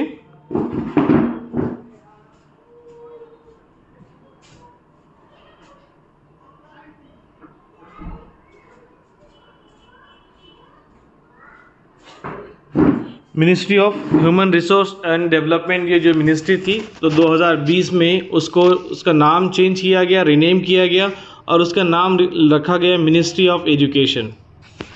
are you getting my points? जी सर। मिनिस्ट्री ऑफ एजुकेशन उसका नाम रखा है। जो जो चीज़ें आपको चेंज हुई है इस पॉलिसी के तहत उन तमाम को आप नुकात बनाकर लिख के रखिए। ठीक है, साथ ही साथ ये जो न्यू एजुकेशन पॉलिसी है वो 2 कमेटियों के रिकमेंडेशन के बेस्ड हैं। ठीक है, ये जो पूरी न्यू एजुकेशन पॉलिसी हैं वो 2 कमेटियों के रिकमेंडेशन के ऊपर बेस्ड हैं। सबसे पहली जो कमेटी थी वो सुब्रमण्यम TSR सुब्रमण्यम के क़यादत में बनाई गई कमेटी 2016 में, और दूसरी जो कमेटी थी वो कस्तूरी रंगन कमेटी 2019 की। ठीक है, इन दोनों कमेटियों के रिकमेंडेशन के बेस पर 2030 का विजन तय किया गया और उसकी बुनियाद पर न्यू एजुकेशन पॉलिसी 2020 मंजूर हुई। ओके, और आपको जानकर ये खुशी होगी कि जो नाम हमने आपको दिए हैं कस्तूरी रंगन, ठीक है। ये जो आपको कस्तूरी रंगन नाम नज़र आ रहा है, ये इसरो के साइंटिस्ट है, फॉर्मर इसरो साइंटिस्ट हैं, आप जानते हैं। ठीक है, Indian space research organisation, ISRO के फॉर्मर साइंटिस्ट हैं कस्तूरी रंगन। अब ये छोटा सा इंट्रोडक्शन था, कब हुई मंजूर, किसकी बुनियाद पर हुई, किसके रिकमेंडेशंस पर हुई, और ये थर्ड एजुकेशन पॉलिसी है 1968 और 1986 के बाद। अब हम आगे बढ़ते हैं कि की पॉइंट्स क्या क्या है। हमने उसको समराइज़ करने की 2-3 लाइन में इसको समराइज़ करने की हमने कोशिश की है ताकि आपको आसानी से समझने में मदद मिले। ठीक है, तो सबसे पहली जो चेंजेस हैं न्यू एजुकेशन पॉलिसी के अंदर, जो रिकमेंडेशंस है, गाइडलाइंस हैं, वो हमारा टारगेट है स्कूल एजुकेशन। ठीक है, स्कूल एजुकेशन के अंदर इस पॉलिसी के थ्रू से किस चीज़ पर जोर दिया गया है? सबसे पहला जो जोर दिया गया है वो स्कूल एजुकेशन पर दिया गया है, जिसके अंदर एक नया टर्म आपके सामने पेश किया गया है, वो है ECCE। उसे हम कहते हैं early childhood care and education. ठीक है, ये पॉलिसी ख़ास तौर पर प्राइमरी एजुकेशन के ऊपर जोर देती है, प्री प्राइमरी एजुकेशन पर जोर देती है। जो नुक्ता मैंने आपके सामने ग्रीन कलर में अंडरलाइन किया है वो प्री प्राइमरी एजुकेशन के ऊपर जोर देती है, जिसमें कहा गया है early childhood care and education, जिसमें 2 पार्ट हैं, 2 पार्ट में गाइडलाइंस दी गई है। सबसे पहला है कि curriculum consisting of guidelines for parents and teachers up to 3 years.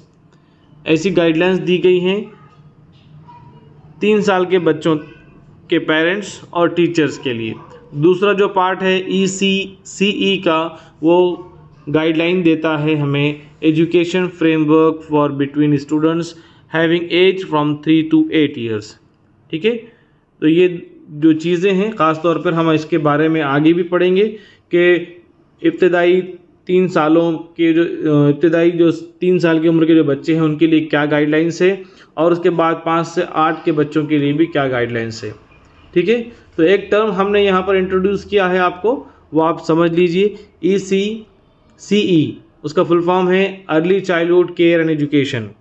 ठीक है, आप पहले की एजुकेशन पॉलिसी में या हम और आप जिस स्कूल में पढ़े हैं वहाँ पर इब्तिदाई यानी कि बिलो 5 ईयर्स तक इतनी एजुकेशन के ऊपर जोर नहीं दिया गया था। तो न्यू एजुकेशन पॉलिसी 2020 की एक ख़ास बात है कि वो बिलो 5 ईयर्स यानी अप टू 3 ईयर्स को फाउंडेशन मानती है। ओके, समझ में आया है पॉइंट? जी सर। चलिए, मिसबा है आप यहाँ पे? जी सर। चलिए,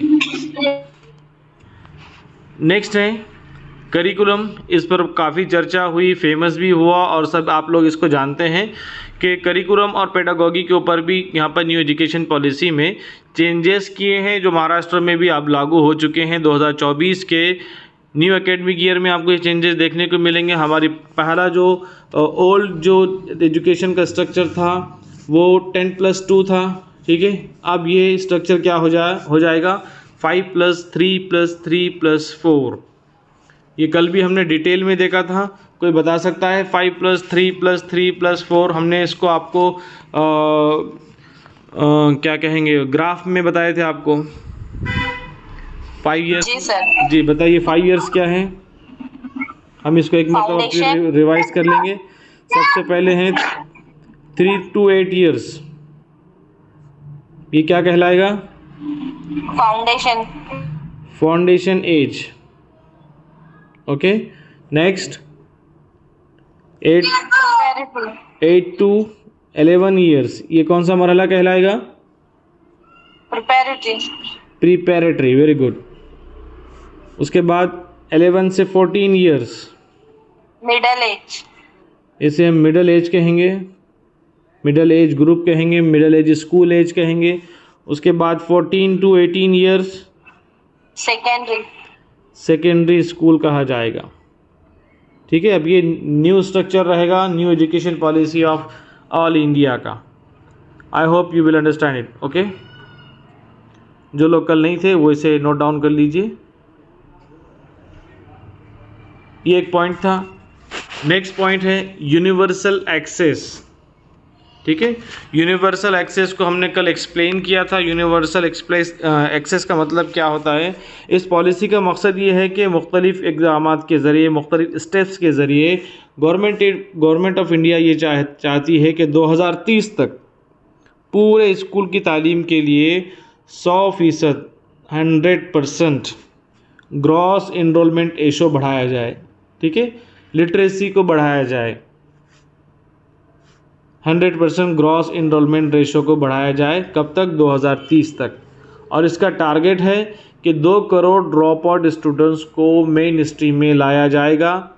उनके लिए एजुकेशन के मौक़े फ़राहम किए जाएंगे। कैसे लाएंगे आप? ओपन स्कूल के अपॉर्चुनिटीज़ दिए जाएंगे, जगह जगह पर ओपन। नेक्स्ट पॉइंट है आपके लिए foundation and literacy and numeracy. ये बहुत अहम नुक्ता है न्यू एजुकेशन पॉलिसी के अंदर, फाउंडेशन, लिटरेसी एंड न्यूमरेसी। इसका मतलब क्या है, बहुत अच्छे तरीके से समझ लीजिए आप। इसका मकसद और मतलब यही है कि इब्तदाई 1st to 5th स्टैंडर्ड के जो बच्चे हैं उन्हें ज़बानदानी और रियाजी के ऊपर ख़ास तौर पे फोकस किया गया है। ठीक है, इसीलिए आप देख रहे हैं कि महाराष्ट्र के अंदर भी मुख्तलिफ असेसमेंट, मुख्तलिफ पेपर्स, स्टार, बहुत सारी चीज़ें 1st to 5th के स्टैंडर्ड के लिए उनकी सलाहियतों को डेवलप करने के लिए ली जा रही है। ठीक है, तो किस चीज़ के ऊपर फोकस किया जा रहा है, तो आप याद रखिए न्यू एजुकेशन पॉलिसी इब्तदाई जमातों के बेसिक्स ऑफ लैंग्वेज के उन ज़बानदानी की बुनियादी सलाहियतें उनके अंदर आना चाहिए। अरिथमेटिक, जो बेसिक ऑपरेशन है मैथमेटिक्स के, न्यूमरेसी है, उस पर बच्चों को महारत होनी चाहिए। इसे कहते हैं foundation, literacy and numeracy. Okay, समझ में आया? और इसका टारगेट ये है कि 2025 तक तमाम बच्चों को, हर तालिब इल्म को बुनियादी ख़वानदगी आ जाएगी, यानी कि फाउंडेशन लिटरेसी आपको आ जाएगी, और साथ ही साथ अदद शुमारी की सलाहियत भी बच्चे के अंदर आ जाएगी, जिसे हम न्यूमरेसी कहते हैं। ओके, न्यूमरेसी का मतलब होता है अदद शुमारी, मतलब ऑपरेशंस और नंबर्स। ओके, नेक्स्ट है इक्विटेबल एंड इंक्लूसिव एजुकेशन। ये भी एक अहम नुक्ता है जिसको हमने 2-3 पॉइंट में समराइज़ करने की कोशिश की है, जिसे हम कहते हैं इक्विटेबल एंड इंक्लूसिव एजुकेशन। क्या है? उर्दू में कहते हैं मसावियाना और शमूलियाती तालीम। इंक्लूसिव एजुकेशन के ऊपर तफसीली वीडियो आपने क्लास के दौरान देखा है और सुना भी है, समझा भी है। ठीक है, तो यहाँ पर बात हो रही है इक्विटेबल और इंक्लूसिव एजुकेशन की। इंक्लूसिव एजुकेशन तो हम जानते हैं, इक्विटेबल का मतलब क्या है। ठीक है, इक्विटेबल का मतलब ये होता है मसावियाना, कि हर बच्चे को मसावी हुकूक़ हासिल हैं, कि वो अपने दीगर बच्चों की तरह मसावी हुकूक़ के साथ तालीम हासिल करें। ठीक है, उसमें आ जाता है स्पेशल एजुकेशन जोन गवर्नमेंट बनाएंगी। स्पेशल एजुकेशन जोन बनाएंगी कि अगर कोई ये समझता है, या कोई कम्युनिटी है, या कोई कबीला है, या फिर कोई कास्ट है, या फिर किसी भी किस्म का कोई डिफ्रेंसिएशन अगर नज़र आता है और वो बैकवर्ड होते हैं एजुकेशन के लिए, तो गवर्नमेंट ऑफ इंडिया उनके लिए स्पेशल एजुकेशन जोन बनाएंगी। साथ ही साथ जेंडर इंक्लूजन फंड तैयार करेगी कि इस तरह की ज़ात पात की ही नहीं, बल्कि जेंडर की बुनियाद पर भी, कोई मर्द जन के बुनियाद पर भी कोई डिस्क्रिमिनेशन ना हो, उनको इंक्लूजन के लिए मुख्तलिफ स्कीमात और फ़ंड रेस करेगी। साथ ही साथ है इंक्लूसिव एजुकेशन। आप जानते हैं इंक्लूसिव एजुकेशन को हम शमूलियाती तालीम कहते हैं। शमूलियाती तालीम का मतलब ये होता है कि हर बच्चा, चाहे वो किसी भी डिसेबिलिटी का शिकार हो, उसको दीगर नॉर्मल स्टूडेंट की तरह किसी भी स्कूल में एजुकेशन हासिल करने का मसावी हक़ हासिल है। ठीक है, अब ये न्यू एजुकेशन पॉलिसी की बुनियाद पर इंक्लूसिव एजुकेशन इस चीज़ की वकालत करता है कि अब कोई भी बच्चा किसी भी स्कूल में रंग व नस्ल की बुनियाद पे, ज़ात पात की बुनियाद पे, या ज़बान की बुनियाद पे, या इलाक़ाई ज़ुबान पे, या फिर फ़िज़िकल डिसेबिलिटी की बुनियाद पर भी किसी भी बच्चे का हम एजुकेशन के अंदर दाखिला नहीं रोक सकते। उसे हम कहते हैं इंक्लूसिव एजुकेशन। ओके, अब इसके पीछे की पेडागॉजी भी हमने देखे थे कि इंक्लूसिव एजुकेशन के अंदर अगर मुख्तलिफ़ किस्म के, मुख्तलिफ़ ज़ात वाले, लैंग्वेज वाले, डिसेबल भी स्टूडेंट अगर आते हैं, तो फिर टीचर कैसे पढ़ाएगा? गवर्नमेंट ऑफ इंडिया की ये ज़िम्मेदारी है कि वो तमाम एड्स को, तमाम सहूलतों को फ़राहम करें। ठीक है, टीचर की ज़िम्मेदारी है कि वो उनके लिए स्पेशल मेथड इख्तियार करें। नेक्स्ट है न्यू एजुकेशन पॉलिसी के अंदर टीचर के लिए क्या गाइडलाइंस हैं, क्या रिकमेंडेशंस हैं। तो आपको जानकर ये मालूमात में इजाफा होगा कि जो टीईटी है, कल भी हमने इसके ऊपर तफसीली गुफ्तगू की है, ठीक है। टीईटी कहाँ से आया, एक मरतबा फिर बता देते हैं कि वो आरटीई 2009 के सेक्शन 23A से आया हुआ है, ठीक है। आरटीई से टीईटी आया हुआ है। RTE right to education act ने टीईटी की सिफारिश की थी, तभी से पूरे ऑल इंडिया के लिए टीईटी को 2013 के बाद लाजमी करार दिया गया। अब न्यू एजुकेशन पॉलिसी ये कहती है कि पहला जो आरटीई के अंदर जो सिफारिश की गई थी वो फर्स्ट से लेके 5th तक यानी प्राइमरी एजुकेशन के लिए टीईटी को कंपलसरी किया गया था। हायर एजुकेशन के लिए या सेकेंडरी एजुकेशन के लिए टीईटी को मैंडेटरी नहीं किया गया था। लेकिन न्यू एजुकेशन पॉलिसी 2020 इस बात की एक्सटेंड करती है इस चीज़ को कि TET will also be extended to cover the teachers across the all stages means foundation. अभी आपने जो स्टेजेस देखे हैं, स्ट्रक्चर देखे हैं 5+3+3+4 यानी कि 12th तक के लिए जूनियर कॉलेज जो आज हम जिसे कहते हैं, और न्यू एजुकेशन पॉलिसी हम उसे सेकेंडरी स्कूल कहेंगे, ठीक है। फर्स्ट से लेके 12th तक के सभी के लिए न्यू एजुकेशन पॉलिसी टीईटी को एक्सटेंड करती है, ठीक है। चाहे फिर वो स्टेट की टीईटी हो, टीचर्स एलिजिबिलिटी टेस्ट, या फिर वो सेंटर की हो। स्टेट या सेंटर दोनों में से कोई एक लाजमी उसके लिए पास होना रहेगा, ओके। साथ ही साथ for continuous professional and development teachers will be given opportunities for self improvement and to learn the latest innovation and advance in their profession। साथ ही साथ असातिज़ा के प्रोफेशनल डेवलपमेंट के लिए भी government of India self improvement के opportunities देंगी, online देगी, ऑफलाइन देगी, या फिर किसी भी किस्म से उनकी डेवलपमेंट के लिए कोशिशें करेगी। दो चीज़ें टीचर के लिए हमने आपको बताए हैं, ओके। समझ में आ रहा है सभी को? जी सर। नेक्स्ट है स्कूल गवर्नेंस।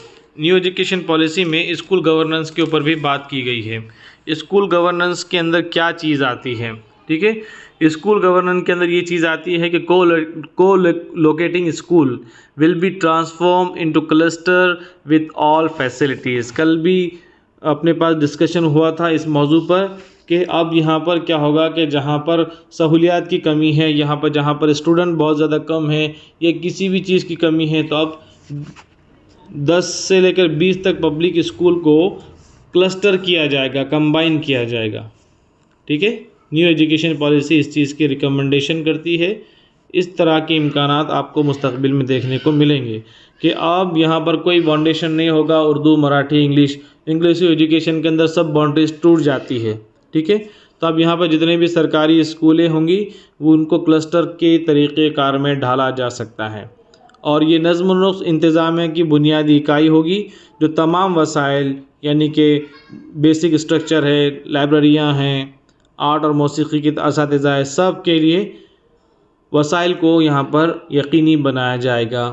उसे कहेंगे हम पॉइंट्स इसके अंदर आते हैं स्कूल गवर्नेंस के अंदर, ठीक है। अगला जो अहम पॉइंट है जो हमने कल भी डिस्कस किए थे वो है मल्टी लैंग्वेलिज़म, ठीक है, जिसे उर्दू में कहते हैं कसीर लिसानी तर्ज़ अमल इख्तियार करना, ठीक है। कसीर ज़बानी तर्ज़ अमल इख्तियार करना, इसको हमने सीटेट के दीगर टॉपिक्स में भी हमने इसको प्रमोशन दिए हैं। एनसीएफ भी इस चीज़ की वकालत करता है। किस चीज़ की वकालत करता है? कि मल्टी लैंग्वेलिज़म, कसीर लिसानियात policy proposes the multilingualism which has great cognitive benefit of young students. The policy emphasis on the flexible multi-level activity based on learning। कल हमने तफसील से बात किए थे और इस बात फिर आपको दोहरा रहे हैं कि मल्टी लैंग्वेलिज़म हो सीटेट के अंदर, या फिर मल्टी कल्चर के स्टूडेंट हों, ओके, या फिर मल्टी रिलीजियस हो, किसी भी किस्म का स्टूडेंट हो, इंक्लूसिव एजुकेशन ये तमाम जितने भी डिफ्रेंशिएशंस हैं उन तमाम डिफ्रेंशिएशन को तोड़ देता है, ठीक है। अब यहाँ पर मल्टी लैंग्वेलिज़म को प्रमोट किया जा रहा है। न्यू एजुकेशन पॉलिसी भी इस चीज़ को प्रमोट करती है, ठीक है। किस तरह की प्रमोट करती है कि कम से कम जमात पंजुम तक उनकी ज़बान जो है वो मादरी ज़बान होगी, ठीक है, मदर टंग होगी।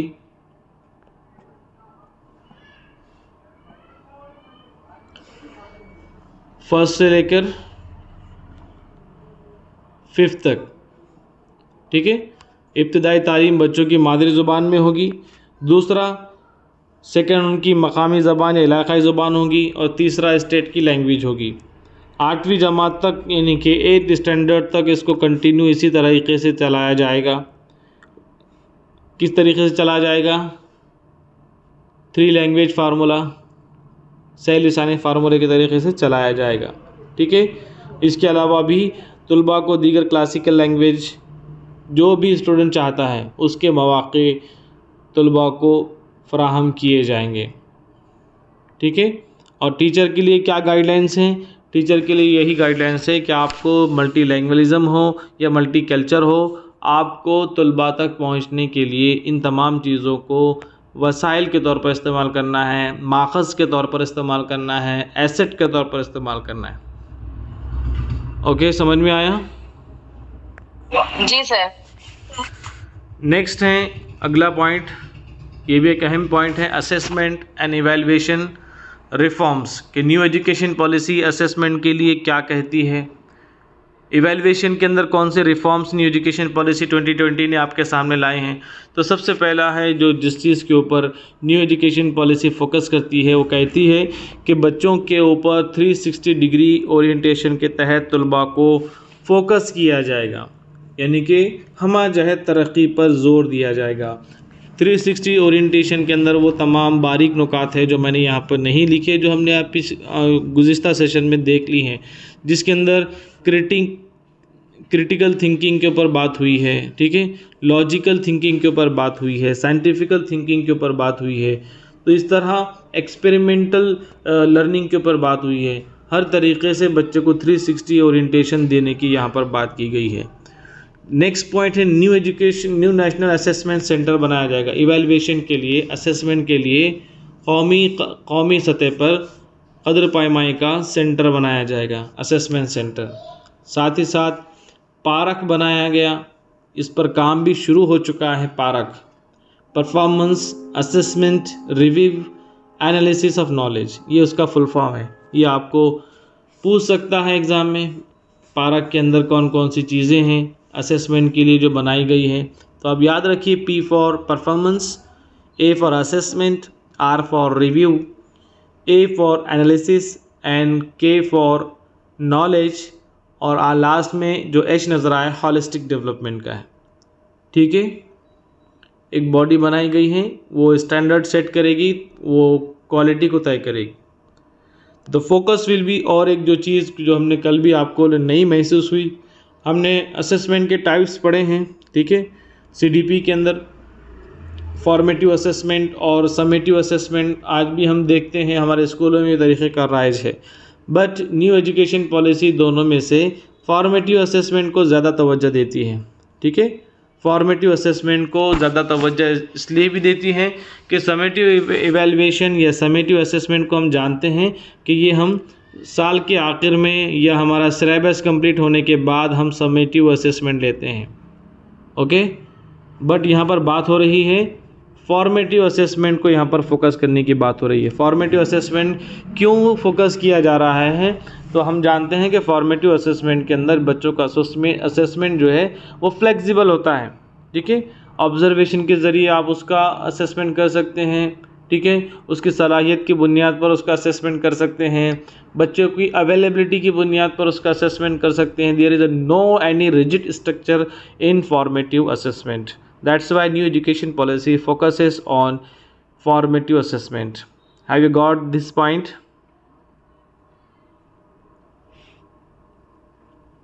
समझ में आ रहा है? जी सर। चलिए नेक्स्ट है, अब ये जितनी भी चीज़ें थी हमारी सेकेंडरी एजुकेशन यानी कि 10th 12th तक थी, उसके बाद new education policy higher education के बारे में क्या चीज़ें हैं, तो उसको हमने पैराग्राफ की बजाय पॉइंट की शक्ल में आपके सामने रखने की कोशिश की है। सबसे पहले जो new education policy higher education के अंदर कहती है, breakdown of strict division of arts, commerce and science stream. In high schools, this can lay the foundation for a multidisciplinary approach in higher education. क्या आप तक जो क्लास अभी जो इस क्लास को अटेंड कर रहे हैं उनमें से भी, आप में से भी और इसको देखने वाले में भी हर बच्चा अलग स्ट्रीम का है, कोई कॉमर्स का होगा, कोई आर्ट्स का होगा, कोई साइंस का होगा, ठीक है। तो यहाँ पर अब न्यू एजुकेशन पॉलिसी ने इस आर्ट्स, साइंस और कॉमर्स के जो डिवीज़न है, जो पार्टीशन है, उसको भी तोड़ दिया है, ठीक है। अब मल्टी डिसिप्लिनरी अप्रोच की तरफ हमारा इंडिया बढ़ रहा है हायर एजुकेशन के अंदर, ठीक है। अब यहाँ पर बाउंडेशन नहीं होगी। अगर किसी का दिल ये कहेगा कि नहीं, आप मुझे फर्स्ट ईयर में मेरा आर्ट था लेकिन अब मुझे सेकेंड ईयर में साइंस में जाना है, तो नाउ ही कैन डू, अब वो कर सकेगा, ठीक है।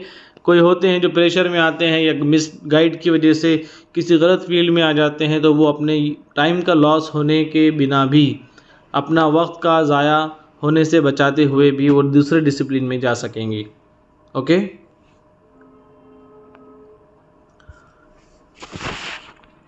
Scheme introduced the vocational courses. अब यहाँ पर vocational courses, skill based courses यहाँ पर स्कूल लेवल पर, सेकेंडरी लेवल तक आपको सिखाए जाएंगे, ठीक है। किस लिए? To encourage the vulnerable section of the society, tossing the children to school, it would help the realisation of the goal of the skill India. अब यहाँ पर हम जानते हैं कि बहुत सारे ड्रॉप आउट स्कूल के जो स्टूडेंट्स हैं वो इसलिए ड्रॉप आउट होते हैं क्योंकि वो कोई ना कोई रोज़गार की तलाश में अपने फैमिली का हाथ बटाते हैं, ठीक है। तो यहाँ पर स्किल इंडिया के तहत उनको स्किल्स भी दिए जाएंगे, जिसे वोकेशनल कोर्सेज कहा जाएगा, स्कूल के अंदर ही दी जाएगी। मुख्तलिफ ट्रेनर्स आपके आके बच्चे को वहाँ पर स्किल्स देंगे ताकि बच्चे रोज़गार के मौके भी हासिल कर सकें। और यही जो एम है, ऑब्जेक्टिव है, वो स्किल इंडिया मिशन का ऑब्जेक्टिव है कि हमारे बच्चे स्किल बेस्ड हो, ठीक है। नेक्स्ट है the policy proposes the extinction of right to education to all children up to, अभी हमने RTE 2009 का तस्करा किए, उसके बारे में पढ़े भी हैं। एक वीडियो हमने तफसील से इसके ऊपर बनाए थे RTE 2009 के ऊपर, जो लागू हो चुका है। तो वहाँ पर 6 से 14 साल के बच्चों के लिए फ्री और कंपलसरी एजुकेशन की बात की गई थी। कौन से उम्र तक? 6 से लेकर 14 साल के। बट न्यू एजुकेशन पॉलिसी 2020 ने ये 14 को हटाकर इसको एक्सटेंड कर दिया है 18 साल के बच्चों तक के लिए, ओके। अब 18 साल तक के बच्चों के लिए एजुकेशन उनका राइट बन चुका है, उनका हक बन चुका है। समझ में आ रहा है चीज़ें? नेक्स्ट पॉइंट है the replacing the UGC and AICTE with the higher education commission. आपने 12 इस चीज़ का नाम सुना होगा, UGC university grant commission, AICTE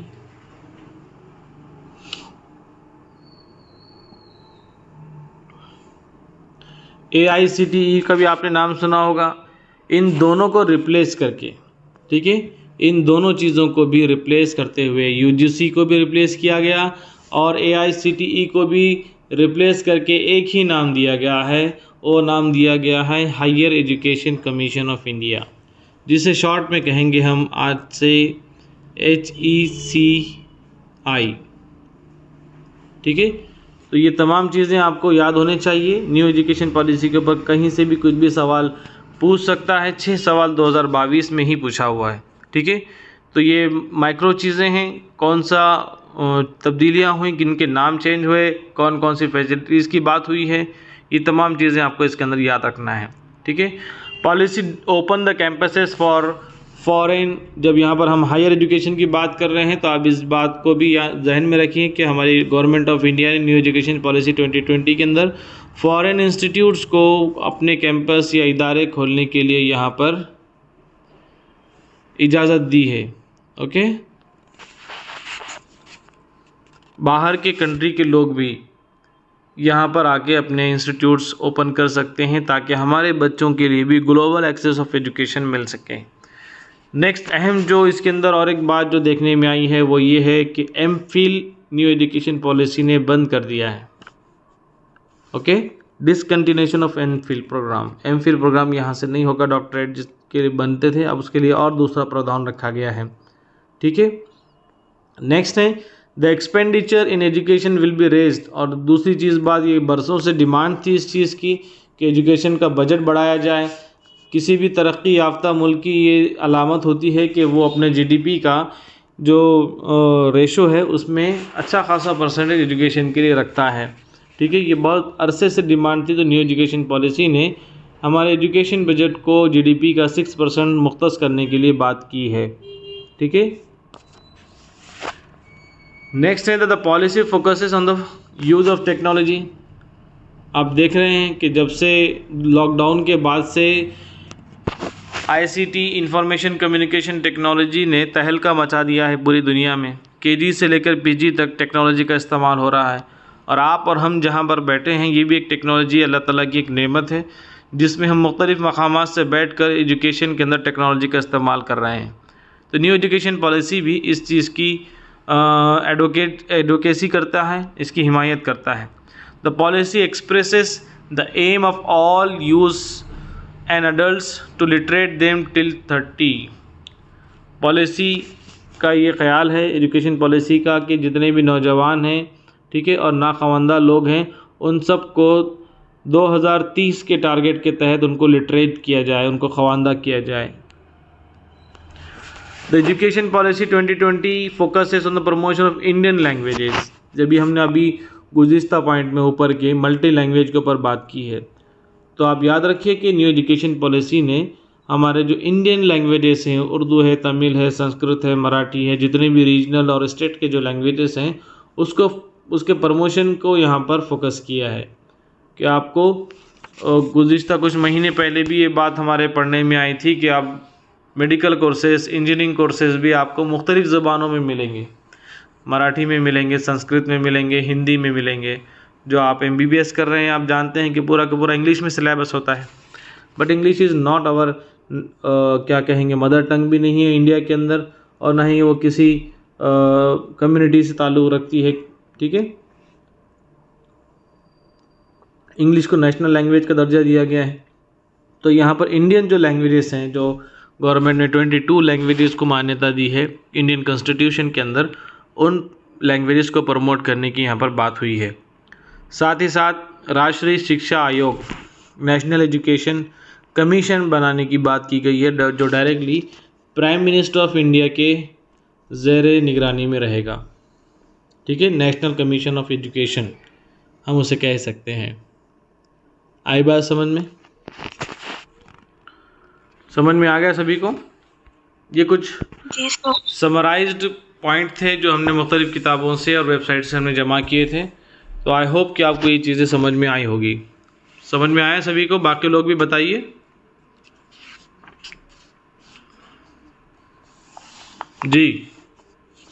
जी सर। अब हमने अभी वीडियो में आपको बारहा कहा कि प्रीवियस ईयर में 2022 में कई मरतबा इस पर सवालात पूछे गए हैं, वो सवालात भी हम आपके सामने डिस्कस करेंगे, ठीक है। तो अभी पूरी पॉलिसी पढ़ने के बाद आप क्या समझते हैं? जनवरी 2022 में ये सवाल पूछा गया है। पहला क्वेश्चन है कि which of the following statement is proposed in national education policy. National education policy में कौन सा स्टेटमेंट को प्रपोज किया गया है? Option A, being educated in one's mother tongue is detrimental to education and technological advancement. Second है, school should encourage children to learn and speak English as its first language. Multilingualism has great cognitive benefits for young students. या फिर bilingual approach focuses students and hampers learning. बताइए sir first. आपका कहना है कि being educated in one's mother tongue is detrimental to education and technological advancement. देखिए अभी हमने एक बड़ा टॉपिक इसके अंदर डिस्कस किए हैं, जो आपको ये फर्स्ट छोड़कर जो नीचे के 3 ऑप्शन है वहाँ पर नज़र आ रहा होगा। मैं आपका फर्स्ट ऑप्शन कट कर दे रहा हूँ। इन तीनों में से बताइए सही आंसर।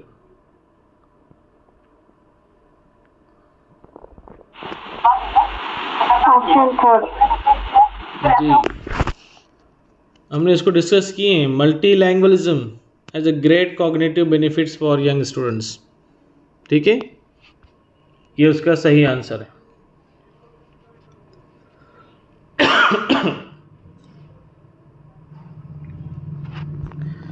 जनवरी 2022 में पूछा हुआ सवाल। नेक्स्ट है question number 2, as per national education policy 2020 education must B,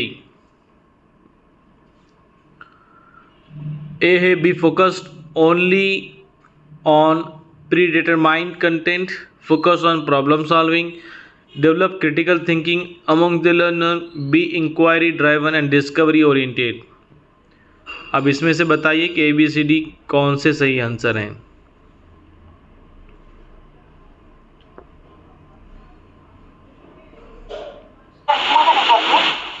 option first.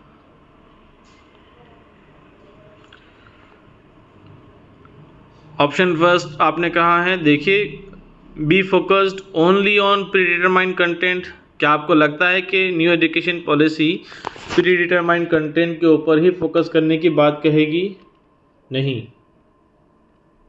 Okay, तो यहाँ पर तीनों जो भी ऑप्शंस हैं, फोकस ऑन प्रॉब्लम सॉल्विंग, इस चीज़ के ऊपर बात हुई है कि मैंने आपको बताया था कि 360 ओरिएंटेशन के अंदर मैंने आपको इसी वीडियो में आपको बताया है 360 हम जाए तरक्की के ऊपर, problem solving, critical thinking, discovery oriented, बच्चों को डिस्कवर बनाना है।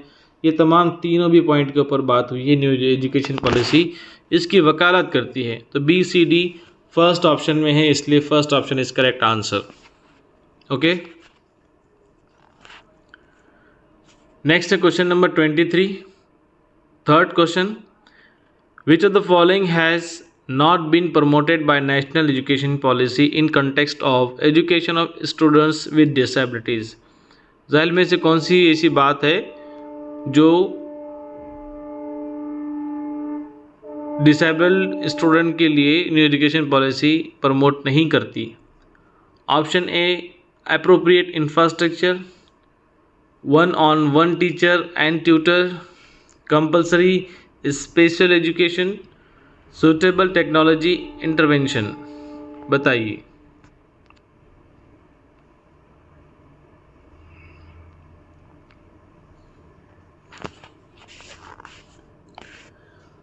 अगर हम बात करेंगे एप्रोप्रिएट इंफ्रास्ट्रक्चर सही है, ठीक है, इसको तो प्रमोट, यहाँ पर आपको सवाल में पूछा गया है नॉट बीन प्रमोटेड। ठीक है, सर सेकेंड जी, अप्रोप्रिएट इंफ्रास्ट्रक्चर को तो प्रमोट करने के लिए कहेगी न्यू एजुकेशन पॉलिसी।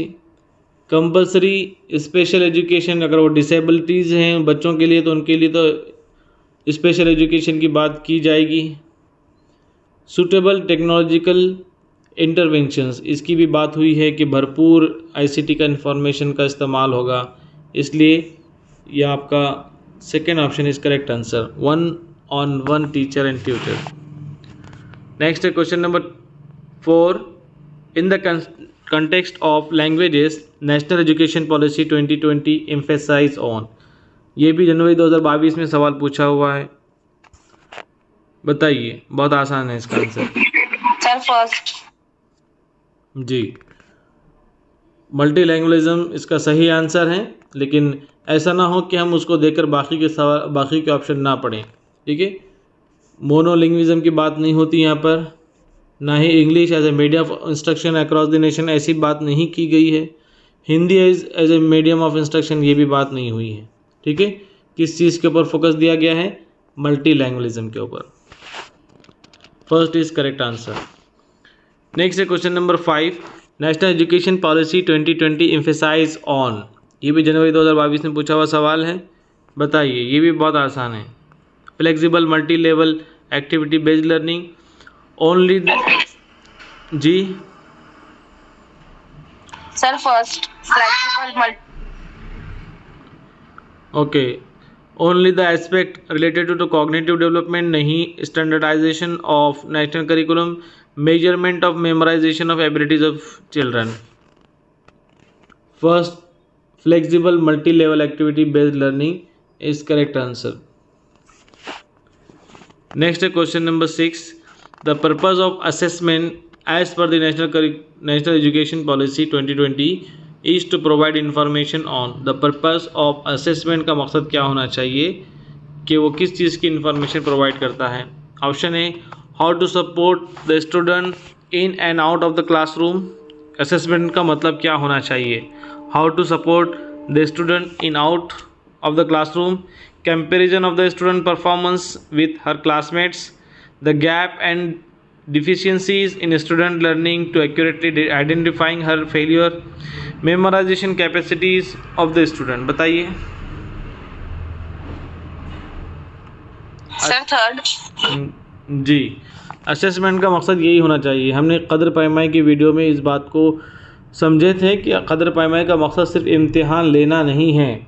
ये टीचर को भी इस बात को समझने चाहिए कि इवैल्यूएशन का मतलब बच्चों को चेक करना नहीं है, और स्टूडेंट को भी इस बात की याद दहानी कराना है कि इम्तिहान का मतलब सिर्फ पर्चा लिखना, सवाल जवाब याद करना और इम्तिहान में कामयाबी हासिल करना ही नहीं है। तो असेसमेंट का मतलब क्या है न्यू एजुकेशन पॉलिसी के अंदर भी, और हमें CDP के अंदर भी इस चीज़ को देखा है कि हमें बच्चों के गैप और डिफिशिएंसीज मालूम होते हैं असेसमेंट के लिए, उनकी तालीमी इक्तिसाबी सतह का पता चलता है, ठीक है, कदर पैमाई के ज़रिए। तो इतने सवालात अभी तक हमारी इन्फॉर्मेशन के हिसाब से और दीगर किताबों और पेपर्स के हिसाब से 6 सवालात सिर्फ न्यू एजुकेशन पॉलिसीज़ पर जनवरी 2022 में पूछे गए हैं, ठीक है। तो आई होप कि आपको ये सेशन पसंद आया होगा, और न्यू एजुकेशन पॉलिसी पर कोई भी सवाल आपको पूछे तो इंशाल्लाह मार्क्स ये वीडियो देखने के बाद नहीं कटना चाहिए, ठीक है। जी सर। इसके बाद भी अगर कोई सवाल पूछता है तो जो आपने कुछ इसमें सीखे हैं उसी में से सवाल पूछे जाएंगे इंशाल्लाह। चलिए आज के लिए इतना काफ़ी है, इंशाल्लाह मिलते हैं नेक्स्ट क्लास में किसी नए टॉपिक के साथ, ठीक। जज़ाकल्लाह खैर, शुक्रिया, अस्सलाम वालेकुम। और साथ में जो लोग अभी भी स्टडी कर रहे हैं, ये जो मीडिया है हमारा, सोशल मीडिया, यूट्यूब है, इसमें अल्हम्दुलिल्लाह अल्लाह ताला की नेमत है कि घर बैठे हम बहुत सारे उलूम को हासिल कर रहे हैं, ठीक है। तो ऐसे दोस्त अहबाब जो आपके बहुत सारे क्लासमेट्स हैं उन तक इन वीडियोस को ज़रूर शेयर कीजिए। जज़ाकल्लाह खैर, शुक्रिया, अस्सलाम वालेकुम। Subscribe now and press the bell icon. Never miss an update.